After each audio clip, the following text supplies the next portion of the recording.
Fencing के नाम से कुछ शर्त पसंद अनासिर ने सियासत के सत्ताधारियों के कुछ अहदेदारों के साथ मिलकर, और अफसोस के साथ ये कहना पड़ रहा है कि प्रशासन के भी कुछ लोग उनके साथ मिले और वहाँ पर तार फेंसिंग करके नाजायज़ कब्जे को उन्होंने जो है तो एक मुकाम देने की कोशिश की। लेकिन अल्हम्दुलिल्लाह इस पूरे मामले को एडवोकेट इम्तियाज़ खान और मुदस्सिर असरार सर ने बारीकी से नज़र रखी और इनकी तमाम हरकतों को प्रशासन के सामने रखा, जिसके नतीजे में महानगर पालिका के आयुक्त उनकी यहाँ से बदली हो गई। लेकिन आज भी वो कब्ज़ा उसी तरह बरकरार है। ये मामला सिर्फ गुलशनबाग तक महदूद है ऐसा नहीं है। इनके इरादे, शरपसंदों के इरादे जुमा मस्जिद, बारादरी, न जाने और क्या क्या मंसूबे बनाए हैं। लेकिन इनके मंसूबों को कुचलने के लिए अल्लाह तबारक व तआला ने हमेशा की तरह इस बार भी आप तमाम नौजवानों को मुत्तहिद किया। जहाँ तक मेरी आवाज़ जा रही है, मैं उन तमाम से गुजारिश करता हूँ कि उस दिन का एक दिन था जहाँ पर रोकने वाले दो शेर थे और उनको टारगेट करने के लिए मिनटों में हजारों लोग जमा हो गए थे। दूर दूर नहीं खड़े हुए थे, तमाशा नहीं देख रहे थे। मिनट के अंदर कम से कम 500 से 1000 लोग जमा हो गए थे। और आज आप खुद इसलिए आए हुए हैं कि एहतजाज का हिस्सा बने, तो मेहरबानी करके दूर मत खड़े रहो मेरे भाई, करीब आ जाओ। वो लोग करीब आ सकते हैं, आप नहीं करीब आ रहे, ये बड़ी दुख की बात है, तकलीफ की बात है। अदबल गुजारिश है, आपके आगे आने को अल्लाह कबूल फरमाए। आ जाओ मेरे भाई, आप जितना करीब आएंगे उतना इत्तेहाद नजर आएगा। आपका करीब आना हमारे मुत्तहिद होने की निशानी है। आप तमाम भाइयों से मैं और एक अपील करता हूँ, अगर किसी जुल्म के खिलाफ जितनी देर से उठोगे उतनी ज्यादा कुर्बानी देना पड़ेगी। आज तार फेंसिंग हो गई, कल इमारत बनेगी, न जाने क्या क्या कुटाने होंगे। अतराफ में पूरी मुस्लिम बस्ती है और बहाना मिलेगा और एक बहुत बड़े फसाद की जड़ बन जाएगा। इसको यहीं पे रोकना होगा। और कोई हम गैर कानूनी काम करने नहीं बुला रहे, ये संविधान ने दिया हुआ अधिकार है कि हम आंदोलन के जरिए से अपनी बात को पेश कर सकते, अपने हुकूक की मांग कर सकते, सरकार का इंटेंशन हमारी तरफ कर सकते। तो मेरे भाइयों, हम ये हमारे हक का इस्तेमाल नहीं करेंगे तो आगे की कौम शायद ही गूंगी बहरी रहे, देखते हुए भी गूंगी बहरी रहेगी। इसलिए मेरे भाइयों, जो अधिकार कानून ने, संविधान ने हमें दिए हैं, उसका इस्तेमाल कीजिए। आप तमाम का मैं तहे दिल से शुक्रिया अदा करता हूँ। संकेत दे रहे हैं कि अल्लाह ही रहम करे। मॉब लिंचिंग के नाम से मारा जा रहा, तरह तरह की घटनाएं रोज सुनने में आ रही, और हम जो है ये भी हक इस्तेमाल नहीं करेंगे तो शायद आइंदा फिर क्या हाल होगा इसका अंदाजा भी नहीं लगाया जा सकता। अल्हम्दुलिल्लाह सकल मुस्लिम समाज, इसके अंदर बहुत सारे होनहार लोग हैं। एडवोकेट इम्तियाज़ खान है, जाफर खान साहब है, मुदस्सिर असरार सर है, उलमाओं की रहनुमाई जैसे हम हमेशा लेते आ रहे हैं, वैसे हमारे पास मुफ्ती जहांगीर नदवी साहब है। ये कोई आम लोगों की तंजीम नहीं है, आम लोगों के बुलावे पे आप नहीं आए, अल्हम्दुलिल्लाह मोतबर लोगों के बुलावे पे आए हुए। और ये जंग जो है सिर्फ एक नाइंसाफी के खिलाफ नहीं है। इंशाल्लाह आने वाले वक्त में जब जब भी जरूरत रहेगी, ये लोग इंशाल्लाह हमारे साथ खड़े रहेंगे।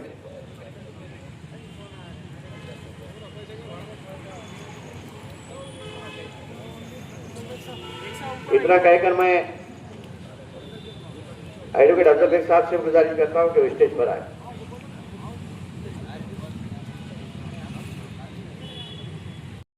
अभी हमने भारत के करोड़ों लोगों ने, सारे लोगों ने एक संविधान अपनाया है और हम सब ने वो संविधान खुद पर लागू कर रखा है। यानी कि बात यह है, यहाँ पर ऊंच नीच नहीं होगी, भेदभाव नहीं होगा, यहाँ कोई छोटा नहीं होगा, कोई बड़ा नहीं होगा और ये देश कानून के राज से चलेगा। देश में कानून का राज चलेगा, किसी राजा का राज नहीं चलेगा, किसी पुलिस का राज नहीं चलेगा। ये देश पुलिस स्टेट नहीं बनेगा, ये हमने तय कर रखा है। इसमें कोई शक नहीं है कि पुलिस भी बनी है तो भारत के संविधान के अंतर्गत ही बनी है। अब बात यह है कि ये सीधी सी लड़ाई है कि अपने हक मांगने की। इस देश में बसने वाले हर जात के, हर धर्म के, हर मजहब के, हर रिलीजन के, हर इलाके के मानने वालों को अपनी अपनी श्रद्धा पर, अपनी अपनी अकीदत पर अमल करने का पूरा पूरा अधिकार इस देश का संविधान देता है। और अब हमारे शहर में कहीं कोई विकास तो नहीं होता है, लेकिन धर्म के नाम पर राजनीति करने का एक चलन चल पड़ा है।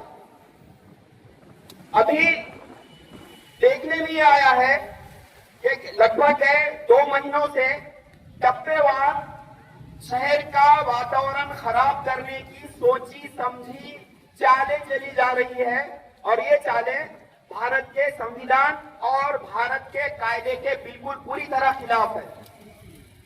अब गुलशन बाग का जो मामला है, मैं सबसे पहले ये बात बताता चलूं, इस देश की शान यही है कि इस देश में अजानों की आवाजें चलती रहेगी, इस देश में नमो वंदना पूजा ये चलता रहेगा, इस देश में क्रिश्चियंस अपनी इबादत करेंगे, इस देश में सिख अपनी इबादत करेंगे अपने तरीके से, इस देश के हिंदू भाई अपने अपने तरीके से इबादत करते रहेंगे और ऑब्वियसली बेशक मुसलमान भी जो तरीका इस्लाम ने बताया है उसके मुताबिक इबादत करते रहेंगे। लेकिन सिर्फ कुछ लोगों को भड़का कर, कुछ लोगों को अपने फेवर में लाने के लिए यहाँ सिवाय राजकारण कर कुछ हो नहीं रहा है। देखिए, ये गुलशन बाग का जो मामला है, इससे पहले ये मामले को पूरी तरह कोर्ट में हमारे इम्तियाज भाई, परभनी वाले इम्तियाज भाई, एडवोकेट इम्तियाज भाई, एडवोकेट तौफीक हाशमी और असरार भाई और अतराफ इकलाब के लोग इस मामले को पूरी ताकत से कोर्ट में रखने की पूरी कोशिश कर रहे हैं। लेकिन सवाल ये पैदा होता है कि एडमिनिस्ट्रेशन का काम क्या है। देखिए, एडमिनिस्ट्रेशन का काम ये है, देश में जो कानून है, जो प्रोसीजर है, उसको पूरी तरह जैसे के वैसे लागू करके आगे बढ़ना चाहिए। अभी मैं एक बात बताता हूं कि जो लोग सिर्फ जातिवाद करके आगे बढ़ना चाहते हैं, उन्होंने एक बात ध्यान में रख लेना चाहिए कि उनके इन हरकतों की वजह से ही वो चुनाव हारे हैं। परभनी के आमदारी की बात कर रहा हूं। देखिए, वो होता कैसे है, जिस भी देश में चुनाव होते हैं और वहां पर जो रिलीजियस माइनॉरिटी, धार्मिक अल्पसंख्यक जो भी होते हैं, उसकी एक मिसाल आप ले सकते हैं बांग्लादेश। बांग्लादेश में एक बीएनपी नाम की पार्टी है, बांग्लादेश नेशनलिस्ट पार्टी। उस पार्टी को वहां पर कट्टरपंथी पार्टी माना जाता है। वो पार्टी एक ही काम करती है, बांग्लादेश में बसने वाले आबाद हिंदुओं को गालियां गलौज करना, बात में वहां हिंदू भाइयों को जुल्म करना, ये काम है उस कट्टरपंथी पार्टी बीएनपी बांग्लादेश की पार्टी का। तो जब भी बांग्लादेश में चुनाव होता है तो वहां की माइनॉरिटीज, वहां बसने वाले हिंदू, क्रिश्चियन, SC ST के लोग उस पार्टी को एक भी वोट नहीं देते। दुनिया में माइनॉरिटीज उस पार्टी को कभी वोट नहीं डालती जो कट्टरपंथी पार्टी है, और जो माइनॉरिटी धार्मिक अल्पसंख्यकों को तकलीफ देने का काम करती है। अब यहाँ पर क्या हो गया है कि एक आदमी हर बार कुछ ना कुछ करके मुद्दे को उछालता है। मैं आपको पूरे भरोसे के साथ कह रहा हूं, जब भी जो भी पॉलिटिशियन धर्म के बचाने की बात करता है, इससे बड़ा धोखा, इससे बड़ा झूठ और इससे बड़ा पाखंड कुछ होता ही नहीं है। अभी देखिए, इससे पहले एडवोकेट इम्तियाज खान, असरार भाई, फारूक ओबीसी और हमारे एडवोकेट तौफीक हाशमी, असरार भाई, ये सब लोग जब कलेक्टर साहब के पास गए थे तो वहां आदर भाई के सारे लोग गए थे, तो उन्होंने वाज़ेह तौर पे ये कहा था कि जो प्रोसीजर है वो फॉलो करना चाहिए। कमिश्नर ने छुट्टी के दिन क्या क्या किया था ये सबको पता है। मैं आपको एक बात बता दूं कि परभनी का एक यूट्यूब चैनल है परभनी महानगर, जिसे हमारे शेख इफ्तिखार भाई उसके रूहे रवा है, वो बड़ी मेहनत से न्यूज कलेक्ट करते हैं। तो देखिए, परभनी महानगर में एक न्यूज पब्लिश हुई थी, वायरल हुई थी, क्योंकि इफ्तिखार भाई परभनी महानगर वाले उसी इलाके के रहने वाले हैं, उनको इसकी मालूमात अच्छी खासी है। उन्होंने अपनी न्यूज में ये बताया था कि इससे पहले वो मामले को लगभग सुलझा दिया गया था, जिसके तहत नगर पालिका में ये बात तय हो गई थी कि वहां पर स्नेक टेम्पल नाग मंदिर के लिए लगभग 10 बाय 10 की जगह दे दी जाएगी। और सब ये मानते हैं कि कई लोगों के मैंने वीडियोस देखे और कलेक्टर साहब के पास भी ये कहते हुए सुना, ये शहर के जिम्मेदार लोग, ये वो गवर्नमेंट लैंड है। मैंने जो न्यूज सुनी मैं वो बात बता रहा हूँ, पेपर्स तो मैंने नहीं देखे। जुडिशियल वर्क हमारे एमिनेंट एडवोकेट इम्तियाज खान साहब और एडवोकेट तौफीक, ये दोनों देख रहे हैं, हमारे भाई बहुत मेहनत से काम कर रहे हैं। अब सवाल ये पैदा होता है कि जब ये मामला बहुत पहले लगभग हल कर लिया गया था, फिर उसके बाद उस मुद्दे को बार बार उछाला क्यों जा रहा है? सिर्फ और सिर्फ पॉलिटिकल बेनिफिट लेने के लिए यहाँ पर शासन प्रशासन इनको भी तो एक किस्म का तराजी हो रहा है। बार बार क्या है ये, पुलिस की गाड़ियां आ जाती है, पुलिस की डिप्लॉयमेंट हो जाता है, मच्छर काटते हैं और फिर पूरा सब होता है, पुलिस वहां कई बार लगी रहती है। अरे पुलिस फोर्स का और भी तो काम है, लेकिन राजकीय नेता गैर जरूरी ये मामले को उलझा रहे हैं। तो मैं महानगर न्यूज की बात कर रहा था कि महानगर में इफ्तिखार भाई ने जो डिटेल न्यूज जारी की थी, उसने ये कहा था कि वो 10 बाय 10 की जगह देकर वहां पर ये मामला लगभग सुलझा दिया गया था। अभी देखिए, बात ये है कि भाई जब मामला सुलझ सकता था बातचीत से, तो बातचीत से मामला क्यों नहीं सुलझाया गया? और फिर उसको मुद्दा बना के वहां पर जोर से नारे लगाने से, मैं बार बार कह रहा हूं, इस धरती के असरात और तासीर प्लुरलिटी अनेकता इस देश की शान है। यहाँ पर मस्जिद, मंदिर, चर्च, गुरुद्वारा, शिवालय, ये सब रहेगा। ये है, इसी को भारत कहते हैं। लेकिन भारत को हर बार गंदे और थड़किलात पॉलिटिकल बेनिफिट के लिए दागदार किया जाता है, जख्मी किया जाता है। शासन प्रशासन का भी काम ये है कि आप पैदा हुए हैं भारत के संविधान की कोख से। कोई अगर चीफ मिनिस्टर है या होम मिनिस्टर है या कोई भी मिनिस्टर है, वो भी शपथ लेता है भारत के संविधान की। अब जब यहाँ तक के कोई आमदानी का फॉर्म भरता है, तब भी वहां पर उसको ऐसी शपथ लेनी पड़ती है कि जो भी मामला मेरे पास सामने लाया जाएगा, मैं उसको बिना किसी भय या उसका निवारण करूंगा। मेरा कहना यह है कि शासन प्रशासन, तुम गुलाम हो भारत के संविधान के, तुम गुलाम हो, तुम नौकर हो भारत के प्रोसीजर लॉ के। तुम्हारा काम है पब्लिक ट्रैंक्विलिटी, मेंटेन करना लोगों को साथ लेकर। लेकिन अब उस आदमी को समझना चाहिए जो इस मुद्दे को बार बार कम्युनल कर रहा है, जातिवादी कर रहा है। अरे तू अगर ये नहीं करता तो 50-60 हजार वोट तेरे अपोजिशन वाले को नहीं चले जाते थे। तेरे इस हरकतों की वजह से 50-60 हजार माइनॉरिटी के वोट डर के चले गए और हमेशा ऐसा ही होने वाला है। अगर ये मुद्दे ये नेता नहीं छोड़ेंगे तो यहाँ पर की माइनॉरिटी ऐसे लोगों के खिलाफ ही उठाती रहेगी। अहम बात यह है कि ये लड़ाई लीगल है। लीगल लड़ाई सिर्फ एडवोकेट कोर्ट में नहीं लड़ते हैं। लीगल लड़ाई का अटूट हिस्सा होता है पुलिस प्रशासन, कलेक्ट्रेट। अब महापालिका के कार्य क्षेत्र में है तो कमिश्नर भी उसका हिस्सा है। एक अकेले आदमी के बस की भी बात नहीं है और एक अकेला आदमी कानून को पूरी तरह लागू भी नहीं कर सकता है।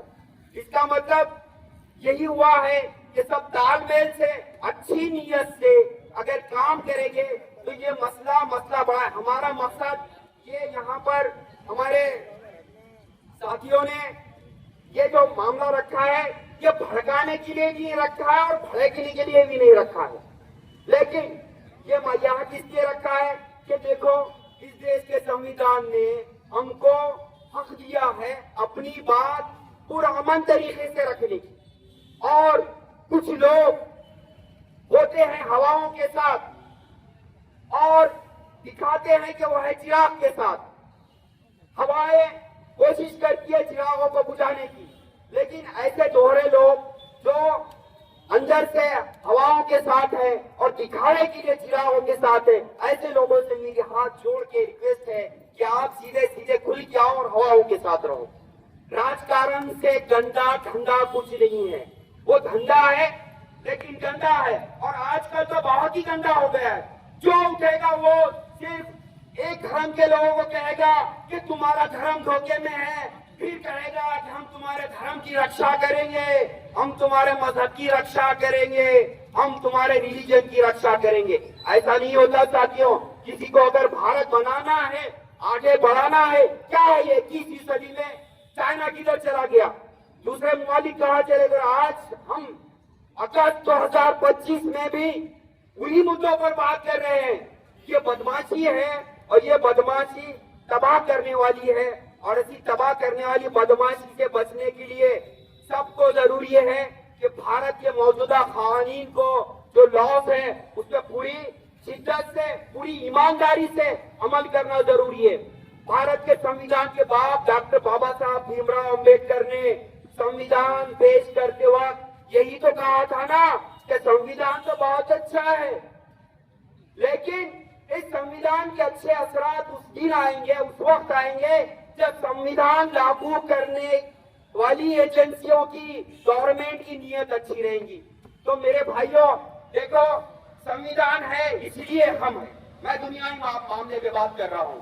तो संविधान को लागू करने का काम कमिश्नर का भी है, कलेक्ट्रेट का भी है, पुलिस का भी है और पब्लिक का भी है। भड़कने की और भड़काने की। और देखो हर जगह जो होता है ना व्हाट्सएप यूनिवर्सिटी, वो हर तरफ है। मजहब वालों के पास है, धर्म वालों के पास है, रिलीजन वालों के पास है। हम उसी दिन किसी नतीजे पर पहुंचेंगे। अगर किसी के समाज में कोई बुराई है तो उसके समाज में उन लोगों ने अपने समाज में की बुराइयों को भी खुले तौर पर कहना चाहिए। देखो ये भड़काने के लिए नहीं रखा है। इस प्रोग्राम का आयोजन सिर्फ और सिर्फ नेक नियत से इसलिए रखा है कि शासन प्रशासन कानून को ईमानदारी से लागू करो और जो मामला सुलझ सकता है उसको सुलझाओ और दोनों तरफ के लोगों को तैयार करो। और कुछ जिम्मेदार लोगों ने बातचीत से ये मसला हल करने की पूरी कोशिश करनी चाहिए। भले ही जुडिशियल बैटल तो लड़ती रहेगी, इम्तियाज खान साहब वो कर रहे हैं।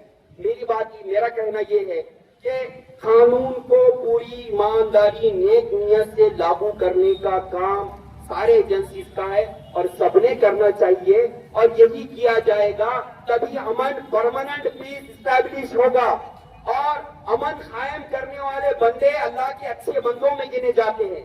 और सिर्फ बहकाने, भड़काने, भांडोल करने वाले लोगों को कुछ मिलने वाला नहीं। जो लोग भड़काएंगे वो मुंह की खाएंगे। जो लोग मेहनत कर रहे हैं सच्चे दिल से, सच्चे दिल से, अल्लाह उनकी मेहनतों को नाकाम नहीं करेगा। और मेरी पूरे सारे जनसी से हाथ जोड़ के गुजारिश है कि आप भारत के कानून को परवली में भी पूरा का पूरा नेक नियत से लागू करो। इसके उसके कहने पर मत जाओ। सत्ताओं का क्या है, सत्ताएं तो बदलती रहती है। अरे कौन राज सिकंदर नहीं रहा, कोई 50 साल जिसने हुकूमत करा वो भी नहीं रहा। तो देखो कोई रहने वाला नहीं है, एक दिन तो सबको जाना ही है।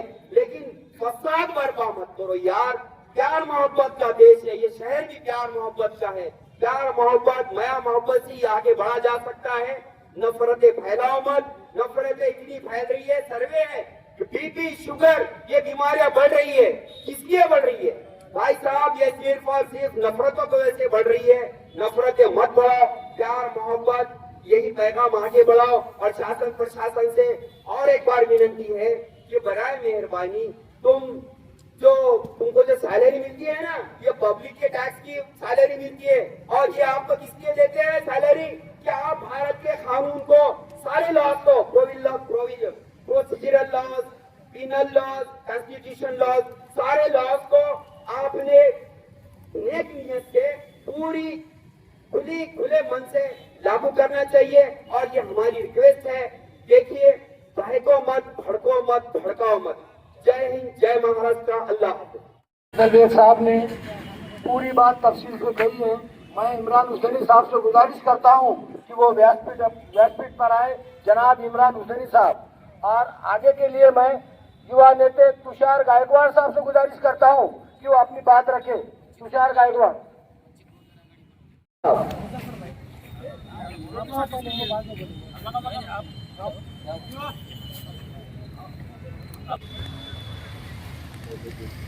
त्या मंदिराचे काही त्या ठिकाणी अवशेष ठेवले होते. त्या अवशेषच्या नावाखाली त्या ठिकाणी ती जमीन बळकवण्यासाठी काही या परभणी जिल्ह्यातले काही प्रस्थापित लोक, या परभणी जिल्ह्यातल्या पोलीस प्रशासनाला, त्याचबरोबर या परभणी जिल्ह्यातल्या मनपा आयुक्तांना, त्याचबरोबर या परभणी जिल्ह्यातल्या जिल्हाधिकाऱ्यांना हाताशी धरून त्या ठिकाणी गुलशना बाग या ठिकाणी तार फिनिशिंगचं काम या ठिकाणी केलेलं आहे. आज या ठिकाणी मुस्लिम समाजाला वाटत आहे की आज या ठिकाणी मुस्लिम समाजावरती अन्याय झाला. आज या परभणीमध्ये ज्या मुस्लिम समाजाच्या वतीनं या आंदोलनाची या ठिकाणी सुरुवात केली, या ठिकाणी सकल मुस्लिम समाजाच्या संघटनेचे सर्व पदाधिकारी, त्याचबरोबर या कार्यक्रमाला घडवून आणणारे आमचे इम्तियाज खान साहेब, मी यांचे या ठिकाणी धन्यवाद देतो की परभणी जिल्ह्यातल्या मुस्लिम समाजावरती अन्याय अत्याचाराचे प्रकरण आज या जिल्ह्यामध्ये सुरू आहे. परंतु मुस्लिम समाज अन्यायाच्या विरोधामध्ये बंड करायला तयार नाही. आज या ठिकाणच्या मुस्लिम समाजाला न्याय देण्यासाठी या परभणी जिल्ह्यातल्या संपूर्ण तालुक्यामध्ये या परभणी जिल्ह्यातल्या मुस्लिम समाजाला न्याय मिळावा यासाठी या जिल्ह्यामध्ये अनेक ठिकाणचे नेते मंडळी आज या व्यासपीठावर आलेले आहेत. मी त्यांचे देखील या ठिकाणी धन्यवाद व्यक्त करतो. आज तुम्हाला माहिती आहे या परभणी जिल्ह्याचं वातावरण कडू करण्यासाठी काही प्रस्थापित लोक आज रस्त्यावर आलेले आहेत.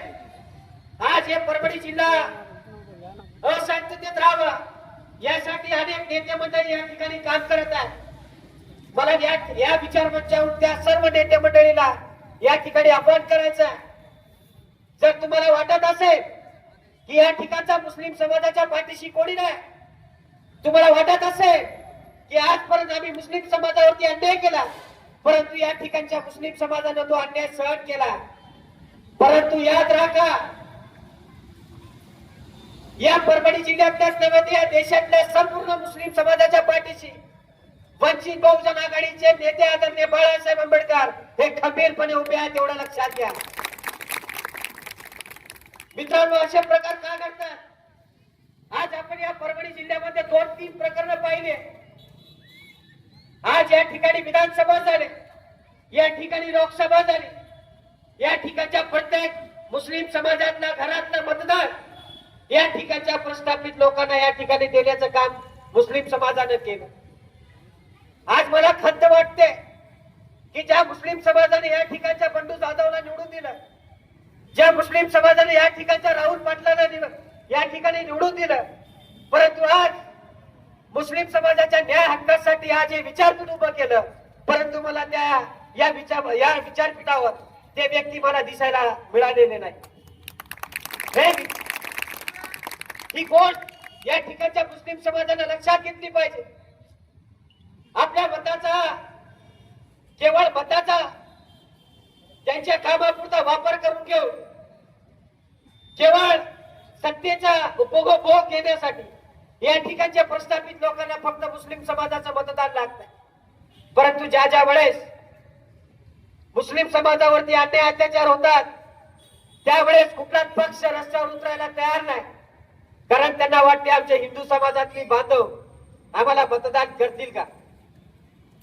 मित्रांनो, मुस्लिम समाजाने देखील ठरवलं पाहिजे, जो आपल्या न्यायासाठी, जो आपल्या हक्कासाठी या ठिकाणी रस्त्यावर उतरेल त्या नेत्याच्या पाठीशी आपण मुस्लिम समाजानं एक मोठी वचनमूट करून त्या नेत्याच्या पाठीशी उभं राहण्याचं काम आपण या ठिकाणी केलं पाहिजे. आज आपण अनेक ठिकाणी भाषण ऐकतोय. मला सांगताना दुःख होतो की आपल्या परभणी जिल्ह्यामध्ये जिंतूर तालुका आहे आणि त्या जिंतूर तालुक्यामध्ये एका गावावरती, एका टेकडीवरती एक दर्गा आहे आणि ती दर्गा पाडण्याचा प्रयत्न काही या ठिकाणचे मनवादी लोक करत होते. माझ्यापर्यंत ज्या वेळेस ते मेसेज आला, माझ्याकडं आमच्या वंचित बहुजन आघाडीचे मुझफ्फरभाई शेख युसुफ करीम यांचा ज्या वेळेस मला फोन आला की भाऊ, जिंतूर तालुक्यामध्ये एक दर्गा आहे आणि ती दर्गेला एका तहसीलदारनी तोंडी नोटीस दिली की ही दर्गा आता तुम्ही पाडून टाका, ही बेकायदेशीर आहे. त्यावेळेस मी त्यांना त्या ठिकाणचा शब्द दिला की ज्या ठिकाणी ती दर्गा आहे त्या दर्गाला मला भेट द्यायची आहे आणि त्या ठिकाणच्या तहसीलदारला देखील मला या ठिकाणी भेट द्यायची आहे. ज्यावेळेस वंचित बहुजन आघाडीचं शिष्टमंडळ आम्ही जिंतूरकडे गेलो त्यावेळेस प्रत्येकाने पाहिले असेल की ज्या दर्गा पाडण्याचा प्रयत्न या ठिकाणचं मनवादी सरकार करत होतं, जी दर्गा पाडण्याचा प्रयत्न त्या ठिकाणचं प्रशासन करत होतं, त्या प्रशासनाला धडा शिकून ही दर्गा जशाच तशी ठेवण्याचं काम या ठिकाणी आम्ही या ठिकाणी केलेलं आहे. मित्रांनो, त्याचबरोबर परभणी मधलं प्रकरण जे नागोबाचं आहे, आता या ठिकाणी बीजेपीचा एक मोठा नेता काल परवा शिंदे गटामध्ये गेले. आज त्यांना वाटत असेल की आपण या ठिकाणी मुस्लिम समाजावरती अन्याय केला तर यांच्या पाठीशी कोणी उभं राहणार नाही. आज या विचारपीठावर मी आहे, समझने वालों को इशारा काफी है. मला या ठिकाणच्या जिल्ह्याच्या पोलीस अधीक्षकांना प्रश्न करायचा आहे. ज्या ठिकाणी नागोबाचं मंदिर होतं, आमचं कुठल्या देवस्थानाला विरोध नाही. नागोबाचं मंदिर जेवढं त्यांचं आहे तेवढंच आमचं आहे. कारण इतिहासाचे पानं चाळा, ज्यांना वाचता येत नाही युट्यूबवर सर्च करा. आम्ही नागवंशीय म्हणून डॉक्टर बाबासाहेब आंबेडकरांनी नागपूरच्या दीक्षाभूमीवरती आम्हाला धर्मांतराची घोषणा केली आणि त्या ठिकाणी धर्मांतर केलं. त्या मंदिरावरती पहिला अधिकार आमचा आहे. आम्ही मूळ नागवंशीय म्हणून जातीच्या नावाखाली या ठिकाणच्या परभणी जिल्ह्यातलं वातावरण गढूळ करण्याचं काम या ठिकाणच्या मनवादी लोकांनी केलं नाही पाहिजे. मला या ठिकाणच्या जिल्हा प्रशासनाला विनंती करायची आहे की या ठिकाणच्या पोलीस अधीक्षकांनी ज्या पद्धतीचं पोलीस प्रोटेक्शन देऊन त्या ठिकाणचं कारकुंपण करून घेतलं, त्या धर्तीवरती आज या ठिकाणी वंचित बहुजन आघाडीकडून आव्हान करतोय. ज्या ठिकाणी या परभणीच्या सरसंघाचा अध्यक्ष त्या ठिकाणी नागोबाच्या मंदिराचं पूजन करायचं आहे. आज या देशामध्ये माहिती आहे की आरएसएसचं रजिस्ट्रेशन नाही, तरी देखील आरएसएस ची संघटना या देशामध्ये काम करते. परंतु त्या आरएसएस वरती या ठिकाणच्या प्रशासन कारवाई करायला तयार नाही. या प्रकरणामध्ये काही दिवसापूर्वी मी इम्तियाज खान साहेब आणि या जिल्ह्याच्या शिष्टमंडळासोबत जिल्हाधिकारी साहेबांची भेट घेतली. त्यानंतर मी एक बाईट दिली होती की मुस्लिम समाजाचे आभार मानले पाहिजे की परभणी जिल्ह्यातलं वातावरण या मुस्लिम समाजावरती एवढे अन्याय सुरू आहे तरी देखील शांत आहे. कारण हा मुस्लिम समाज संविधान प्रेमी आहे आणि संविधान प्रेमी आहे म्हणून आज परभणी जिल्ह्याचं वातावरण शांत आहे. या ठिकाणच्या जिल्हा अधीक्षकांनी माझ्या पुणेच्या पोलीस निरीक्षकांना फोन केला होता की तुषार गायकवाड कोण आहे त्यांना घेऊन. आता पोलीस निरीक्षकांना माहिती होतं तुषार गायकवाड कोण आहे. माझी का मीटिंग एसपी कार्यालयामध्ये झालेली नाही. आज एसपी कार्यालयाच्या बाहेर मी या ठिकाणी पोलीस अधीक्षक साहेबांना विनंती करतो, भारतीय संविधानाने सर्वांना स्वतंत्र बोलण्याचा अधिकार दिलाय. भारतीय संविधानाने सर्वांना स्वतंत्र राहण्याचा अधिकार दिलाय आणि भारतीय संविधानाने ज्या ज्या ठिकाणी अन्याय होतो, ज्या ज्या ठिकाणी अन्याय अत्याचार होतात त्या ठिकाणी त्यांच्या विरोधामध्ये बंड करण्याचा अधिकार देखील भारतीय संविधानाने दिलेला आहे. एवढं लक्षात तुम्ही घेतलं पाहिजे.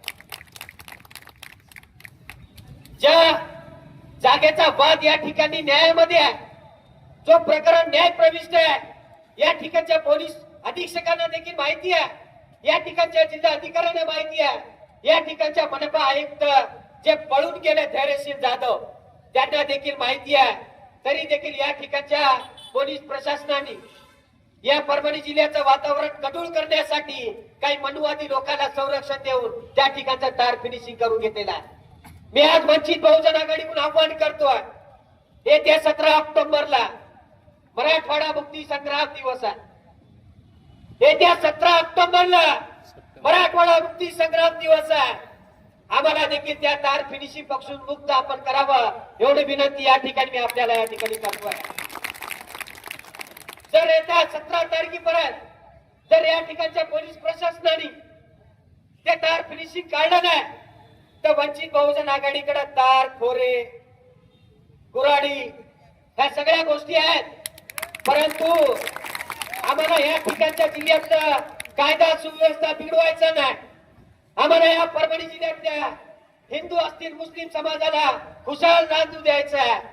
म्हणून मी या ठिकाणी आवाहन करतोय, ज्या धर्तीवरती पोलीस प्रशासनाने या ठिकाणच्या प्रस्थापित लोकांना संरक्षण देऊन तार फिनिशिंग करण्याचं काम केलं, त्या धर्तीवरती आम्हाला देखील आपण या ठिकाणी संरक्षण दिलं पाहिजे आणि ते तार फिनिशिंग एकदा 17 सप्टेंबरच्या अगोदर आपण या ठिकाणी काढायला एवढी अपेक्षा मी या ठिकाणी बाळगतो.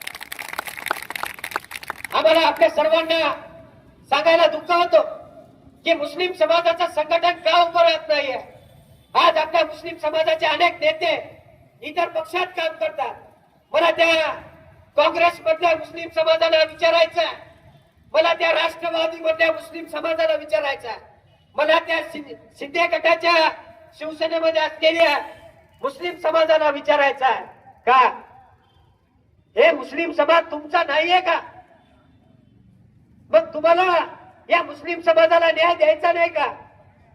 म्हणून आज मित्रांनो लक्षात घ्या, यांना केवळ तुमचे मत पाहिजे, यांच्या नेत्याला केवळ तुमचे मत पाहिजे, परंतु तुमच्या हक्क अधिकारासाठी रस्त्यावर उतरायला तयार नाही.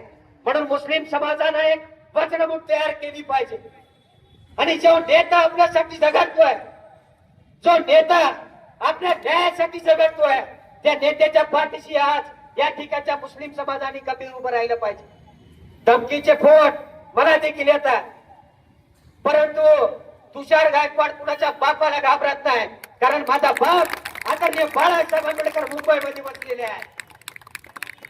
माझ्या चळवळीत येताना माझ्या परिवाराला मी एक शब्द दिला होता की तुम्हाला 2 लेकरं आहेत, एक लेकरू तुम्हाला चांगलं सांभाळू शकतो, परंतु एका लेकराचं जीवन या देशामधल्या या परभणी जिल्ह्यातल्या गोरगरिबांना न्याय देत असताना जर तुषार गायकवाडचं बलिदान जरी केलं तर मी खुशालपणे द्यायला तयार आहे. मी या ठिकाणच्या प्रशासनाला विनंती करतो की आम्ही ओळखत नाही कोण आनंद भरोसे, आम्ही ओळखत नाही ते कोण आरएसएसचे लोक आहेत, परंतु या ठिकाणच्या जिल्हाधिकाऱ्याला आम्ही ओळखतोय, या ठिकाणच्या पोलीस अधीक्षकांना आम्ही ओळखतोय, या ठिकाणच्या मनपा आयुक्तांना आम्ही ओळखतोय.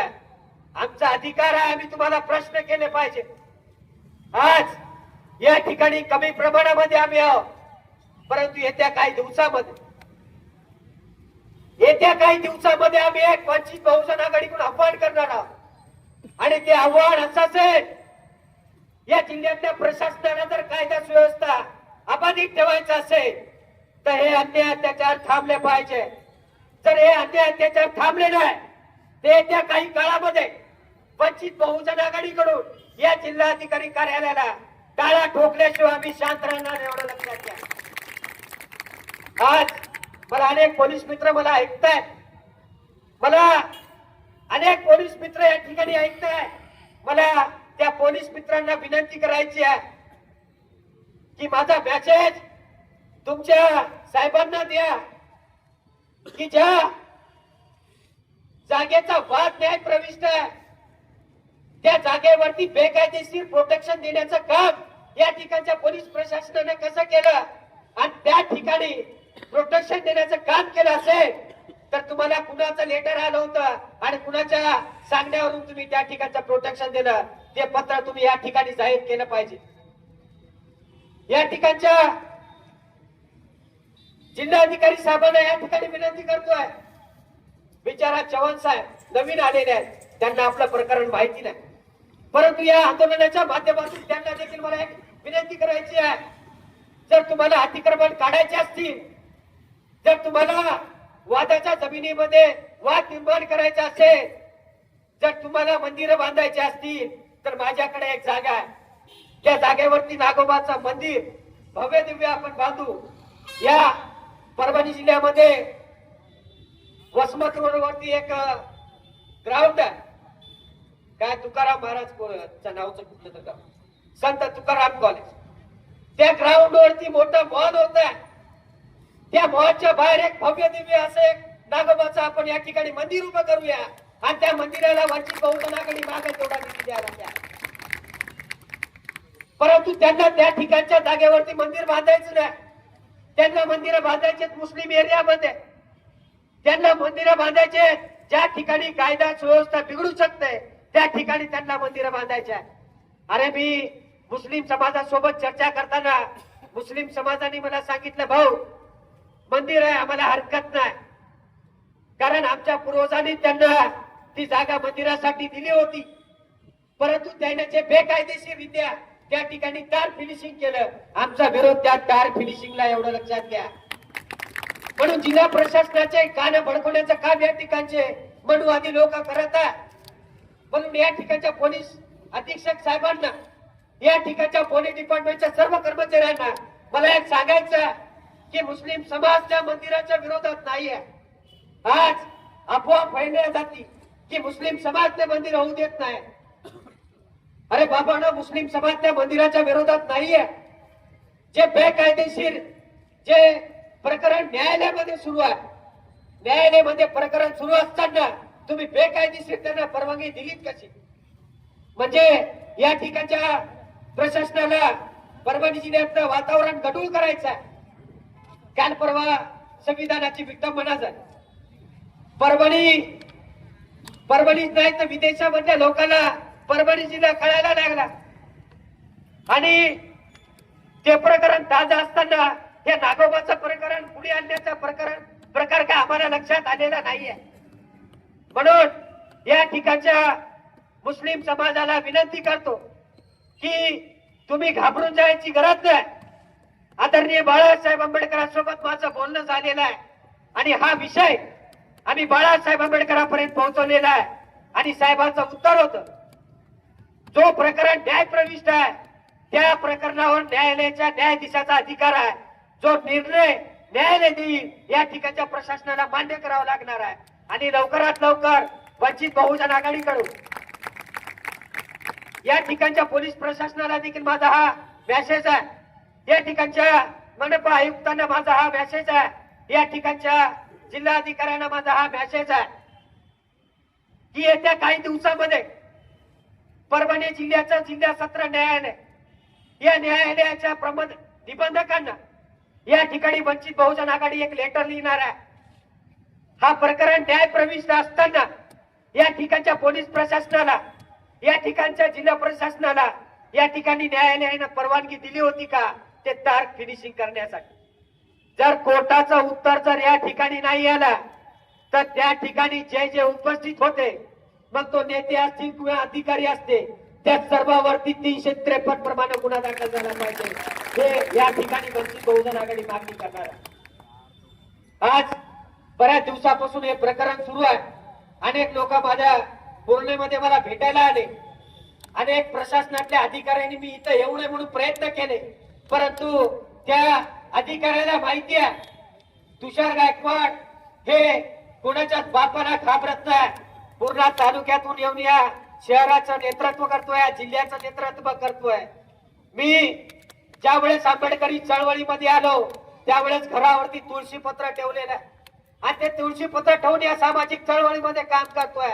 म्हणून मी कुणाच्याच धमकीला घाबरणार नाही, मी कुणाच्या धमकीला घाबरत बी नाही. या ठिकाणच्या अनेक या ठिकाणचा ज्या शिंदे गटाचा जो व्यक्ती आहे त्यांना मी माझा विरोधक समजत नाही, कारण विरोधक ज्याला समजलं पाहिजे जो आपल्या टक्करचा, परंतु तो व्यक्ती असा मला वाटत नाही की आपल्या टक्करचा असेल. कारण मी या ठिकाणी मुस्लिम समाजाला आव्हान करतोय, हा प्रकरण केवळ परभणी पुरता मर्यादित नाहीये. आज या ठिकाणी गौवंश हत्याबंदी कायदा लागू केलाय. आज अनेक ठिकाणी मुस्लिम समाजावरती गुन्हे दाखल करण्याचा प्रकार या ठिकाणी सुरू आहे. काही दिवसापूर्वी या ठिकाणी कुरेशी बांधवाचं उपोषण झालं, आंदोलन झालं. आज या ठिकाणी या मनुवादी सरकारनं एक आपल्या पाठीवर मारण्याचं काम केलेलं आहे, त्याचबरोबर मुस्लिम समाजाच्या पोटावर देखील मारण्याचं या ठिकाणी काम केलेलं आहे.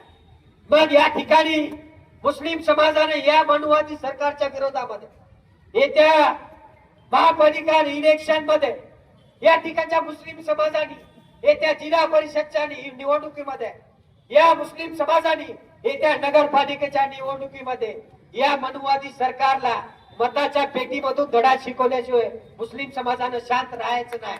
कारण जोपर्यंत तुम्ही अन्यायाच्या विरोधामध्ये बंड करणार नाही तोपर्यंत तुमची या ठिकाणी कोणीच दखल घेणार नाही. हे प्रशासन आपल्या बाजूने नाहीये, या ठिकाणचं कुठलं डिपार्टमेंट या ठिकाणी मुस्लिम समाजाच्या बाजूने नाहीये. त्यामुळं आपल्या सर्वांना एकजुटीनं एकत्र येऊन या सर्व ताकदीच्या पाठीशी उभं राहावं लागणार आहे. आणि यांच्या आव्हानाला उत्तर देण्यासाठी वेळोवेळी ज्याच्या वेळेस या ठिकाणी आंदोलनं होती त्या सर्व आंदोलनामध्ये या ठिकाणी मुस्लिम समाजाने मोठ्या ताकदीने या ठिकाणी उभं राहिलं पाहिजे. जाता जाता परत एक आव्हान मी या ठिकाणी करतोय. या जिल्हा प्रशासनाला माझी विनंती आहे, विनंती समजा का तुम्ही आव्हान समजा. येत्या 17 तारखेपर्यंत बेकायदेशीर केलेलं तार फिनिशिंग आपण काढलं ना, येत्या 17 तारखेच्या नंतर वंचित बहुजन आघाडी ते तार फिनिशिंग काढण्यासाठी पुढाकार घेईल, एवढं लक्षात घ्या. यानंतर ज्या धर्तीवरती तुम्ही त्या जातीवादी लोक जे परभणी जिल्ह्याचं वातावरण गढूळ करण्यासाठी काम करत होते, ज्या धर्तीवरती त्यांना संरक्षण देण्याचं काम या ठिकाणी प्रशासनाने केलं, त्या धर्तीवरती तुम्ही आम्हाला देखील, कारण आम्ही देखील भारताचे नागरिक आहोत, आम्ही देखील संविधान प्रेमी आहोत आणि संविधानाने तेवढाच अधिकार आम्हाला देखील दिलेला आहे. त्या धर्तीवरती तुम्ही आम्हाला या ठिकाणी संरक्षण दिलं पाहिजे. जर तुम्हाला वाटत असेल की या ठिकाणचा कायदा सुव्यवस्था बिघडला नाही पाहिजे, या ठिकाणच्या न्यायालयाच्या आव्हानाला, या ठिकाणच्या न्यायालयाच्या आदेशाची पायमल्ली होऊ नये, हे जर तुम्हाला वाटत असेल तर या ठिकाणच्या प्रशासनाने पुढाकार घेऊन ते तार फिनिशिंग आपण काढावं.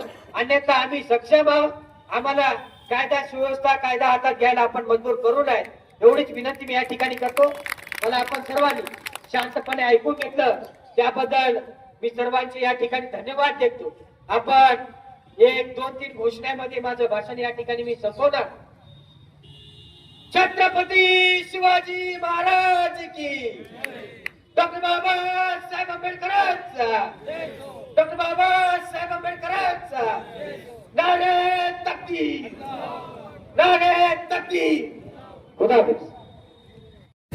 जैसा कि ये धरने आंदोलन का इनेकाद किया गया है, सबसे पहले मैं ये बात क्लियर कर दूं कि धरने आंदोलन किसी के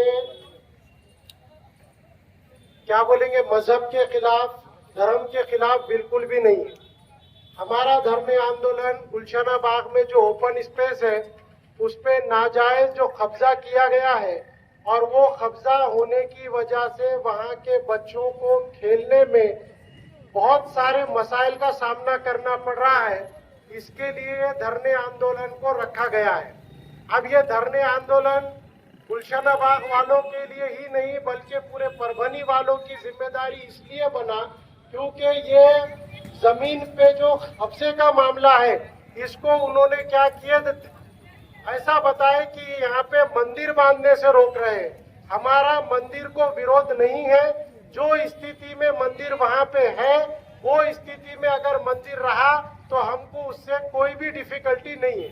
हमारा बोलना सिर्फ इतना ही है कि वो ओपन स्पेस है, खेलने का ग्राउंड है बच्चों के, उसे जल्द से जल्द वहाँ की फेंसिंग को हटाया जाए। मैं इतनी बात कहकर अपनी बात खत्म करता हूँ। सबको गए महीने में जो गुलशना बाग में तार फिनिशिंग हुई उस ताल्लुक से सुजात भाई अंबेडकर से हमारी बात हुई। अगर ये तार फिनिशिंग ये गवर्नमेंट नहीं निकालती है तो सुजात भैया के नेतृत्व में एक मोर्चा निकलेगा, जन आक्रोश मोर्चा। अगर उसमें कुछ गलत होता है तो ये प्रशासन की जवाबदारी रहेगी। यहाँ पर वकील साहब ने अजय देवगन, सुनील शेट्टी, देवान के नाम लिए मगर मोगली का नाम लेना भूल गए, जो चड्डी पहन के फूल खिलाए। मैं वो मोगली को भी बोलना चाहता हूँ कि परभनी का वातावरण खराब ना करे। जैसा सर ने कहा कि हमें मंदिर से कोई आपत्ति नहीं है, जो मंदिर पहले पोजीशन में था वही पोजीशन में रखो। हमको ना किसी के धर्म में हमको इंटरफेयर करने का कोई अधिकार नहीं है और वो मंदिर के लिए सकल मुस्लिम समाज उसका कभी विरोध नहीं करता।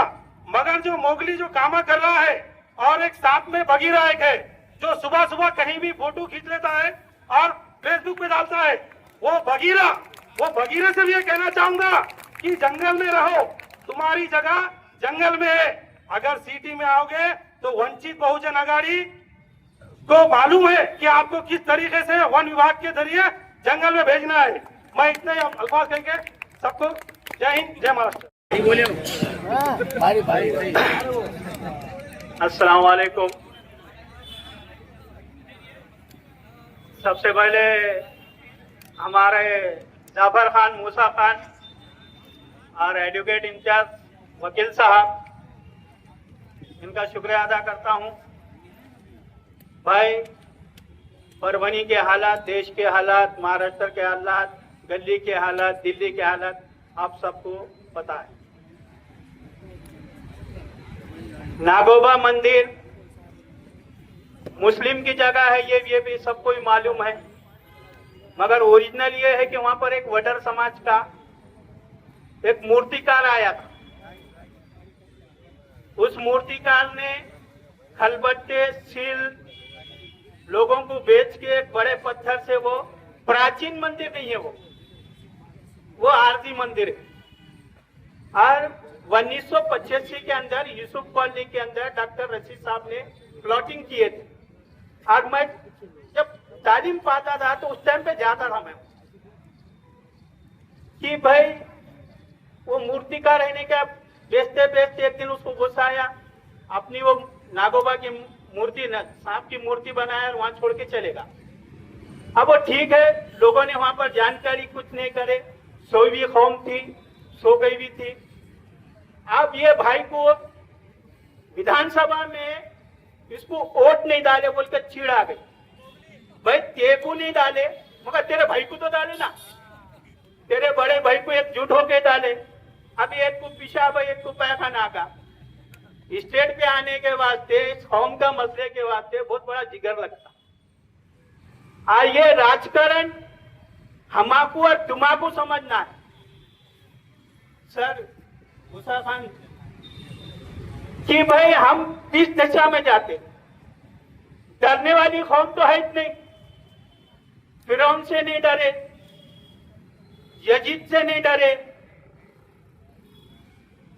कि कोई जुल्मकारी से डरे ही नहीं, क्योंकि शहादत का प्याला पीना मुसलमान का धर्म है, कर्तव्य है। हमारी खामोशी, जो कि हम वोट के टाइम में, क्योंकि आप पुलिस प्रशासन को ये करते दोषी ठहराते भाई। गुलशना बाग के अंदर उत्तर में न हिंदू है, न पश्चिम में है, न दक्षिण में है, न इसमें है, चारों तरफ से मुस्लिम है और बीच में नागोबा है। भाई वो मंदिर का भी विरोध नहीं करे ना। मैं तो अपने पत्रकार में बोला था कि भाई हम वो मंदिर का भी विरोध नहीं करते, हम गणपति का भी विरोध नहीं करते, मगर गणपति लोकमान्य तिलक का होना चाहिए ना भाई। सार्वजनिक तिरंगा लगा दिए, देश की आजादी लड़े, अकेले नहीं लड़े क्या? अरे हमने भी उसकी कुर्बानी करे, अरे हमारे पुरखों ने भी कुर्बानी करे। अगर गांधी जी इस टाइम में अगर जिंदा रहते थे ना तो वापिस आने कर अंग्रेजों के हवाले कर देते थे ये देश, क्योंकि ये देश के अंदर ऐसे धोबी हो गए हुए हैं। भगवा अपना धोरा, हरा अपना धोरा, सफेद अपना धोरा। अब भाई ये देश का इन्हीं क्या पूरा पूरा सत्यानाश करके रखे हुए है। तुम्हारी हमारी 140 करोड़ देशवासी हो गए, 35 करोड़ मुसलमान है। 35 करोड़ में से तो 15 करोड़ सोवियत रहते, 10 करोड़ों को इन्हीं का कुछ नहीं भाई। 5-10 करोड़ के अंदर तुम कहां तुम्हारा आमदार और खासदार बना सकते हो भाई? तुम्हारी औकात सिर्फ नगर पालिका की, नगर सेवक की है, इसके आगे की तुम्हारी कोई औकात नहीं है। विधानसभा की भी भूल जाना, माँ के पेट में का अगर बच्चा निकाल के भी वोट डाले तो तुम आमदार नहीं बन सकते, खासदार की तो बहुत दूर की बात है, बहुत दूर की है।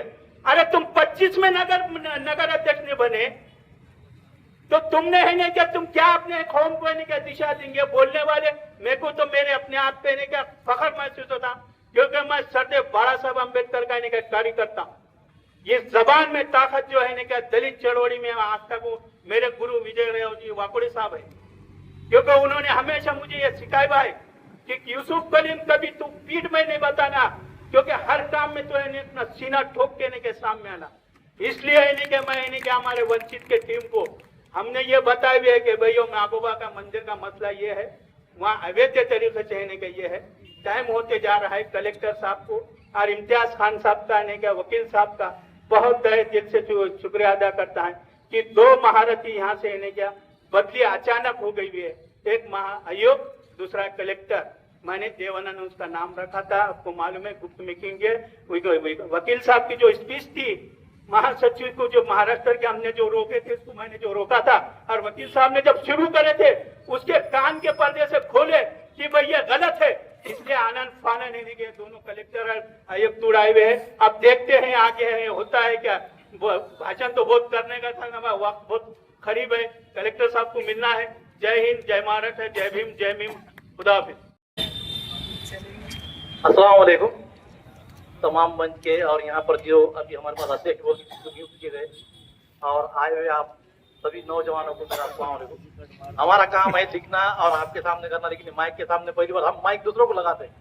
आज माइक हमको खड़े करने के वास्ते जफर भाई ने आवाज दिए, मैं उनका शुक्रिया अदा करता हूँ। लेकिन एक बात है कि मेरी ये जिम्मेदारी है कि मैं भी गुलशन आबाद का रहने वाला हूँ और आज मेरी वहाँ पर उम्र 50 साल हो चुकी है।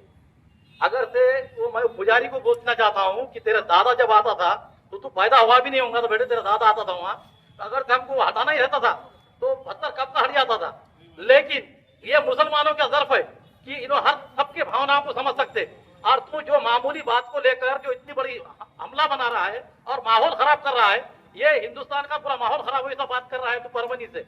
और जो आनंद भरोसे साहब है, ये जो कहते हैं कि भाई खाली, तो मैं ये बात बताऊंगा आनंद भरोसे साहब को ये स्टेज से मन से कि भाई आप जिस वक्त कमल के फूल से खड़े थे तो आपको 4800 मुसलमानों ने वोट दिए हुए, ये भूलो मत। तुमने यहाँ की मस्जिद जो है, तो जब मस्जिद जो थी अपने बस्तान के पास की, उसके वास्ते आपने न्याय हक लड़े बोल के ईमानदारी से मुसलमानों ने आपको 48 वोट डाले। लेकिन आपने ऐसा बताया कि जब आप एक दूसरे की मोहब्बत और खुलूस से नजदीक आएंगे तो एक दूसरे के ख्याल समझेंगे। लेकिन तुमको ऐसा समझ में आया कि मैं शिंदेगढ़ में गया हूँ तो खाली मैं मुस्लिम वोटों पे हिंदू वोटों पे चुन के आऊंगा, और इसलिए तुमने मुसलमानों को बाहर करे, इसलिए मुसलमान तुमसे दूर हुए। ना कोई राहुल पाटिल कोई हमारा खानदान का नहीं है किसको वोट देने के वास्ते, या तू भी हमारे खानदान का नहीं है इसलिए वोट देंगे। जो मुसलमानों के साथ आएंगे वो मुसलमान उसको वोट देने के लिए हमेशा तैयार रहता। तो ये मैं मन से ये बताना चाह रहा हूँ, जो भी लीडर है यहाँ पे बैठे हुए स्टेज पे भी, भाई आप भी मुसलमान है तो अगर से हमारा काम करेंगे तो हम तुमको वोट देंगे, न तुमको भी कल जूतों के ठोकरा में रखेंगे। ये हमारी बात है, क्योंकि सच्चा मुसलमान ही बता सकता है ये बात कि भाई उसकी तकलीफ क्या है।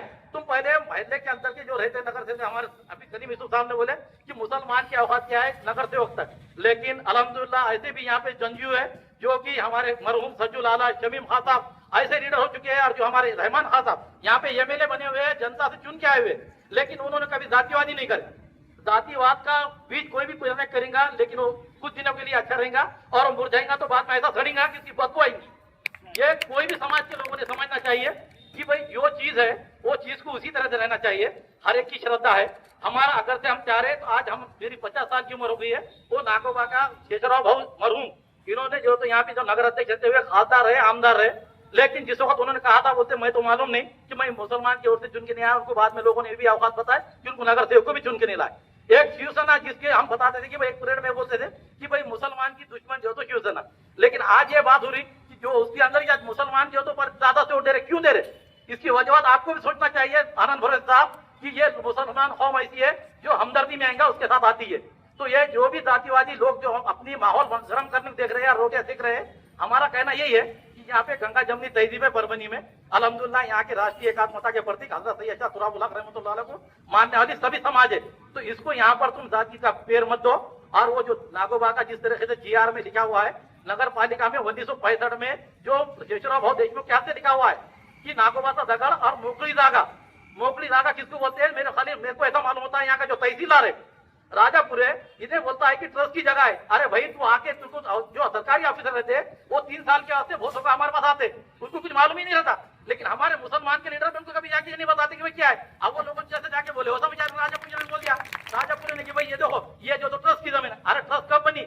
ट्रस्ट जब बनी जिस वक्त ये लोग ये जो नया पैदा हुआ पोता पुजारी का ये पोतरा जो आया हुआ है पोतरा, उन्होंने बनाया ट्रस्ट। पहले कुछ भी नहीं था वहाँ पे अभी पीआर कार्ड मुसलमान का है, लेकिन हमने उसको भी नहीं जब कब्जा कर दिए। हमने बोले भाई वो आस्था का मामला है, वो झगड़ा है, वहाँ खतरा जो भी है उनकी जो है आते बेचारे नागपंचमी को पूजा करते चले जाते। हमने जितना हमने जो संभाल के रखा है तुम भी नहीं संभाल के रख सकते। आज 50 साल से हम संभाले, इसका मतलब लोगों हमारे कितना गर्व है।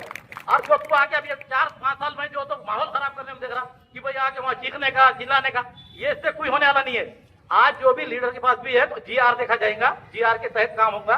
तो हमारा मकसद यही है आज जो भी यहाँ पे आए थे कि भाई ये जो वहाँ की जो तार फिक्सिंग थी वो गलत तरीके से लगाई गई है, और जो अधिकारियों को मालूम नहीं है और वो अधिकारियों ने जो उसका बढ़ावा दिए उन अधिकारियों को निलंबित करो, उन पे कार्रवाई करो बोल के आज हमारी ये मांग थी।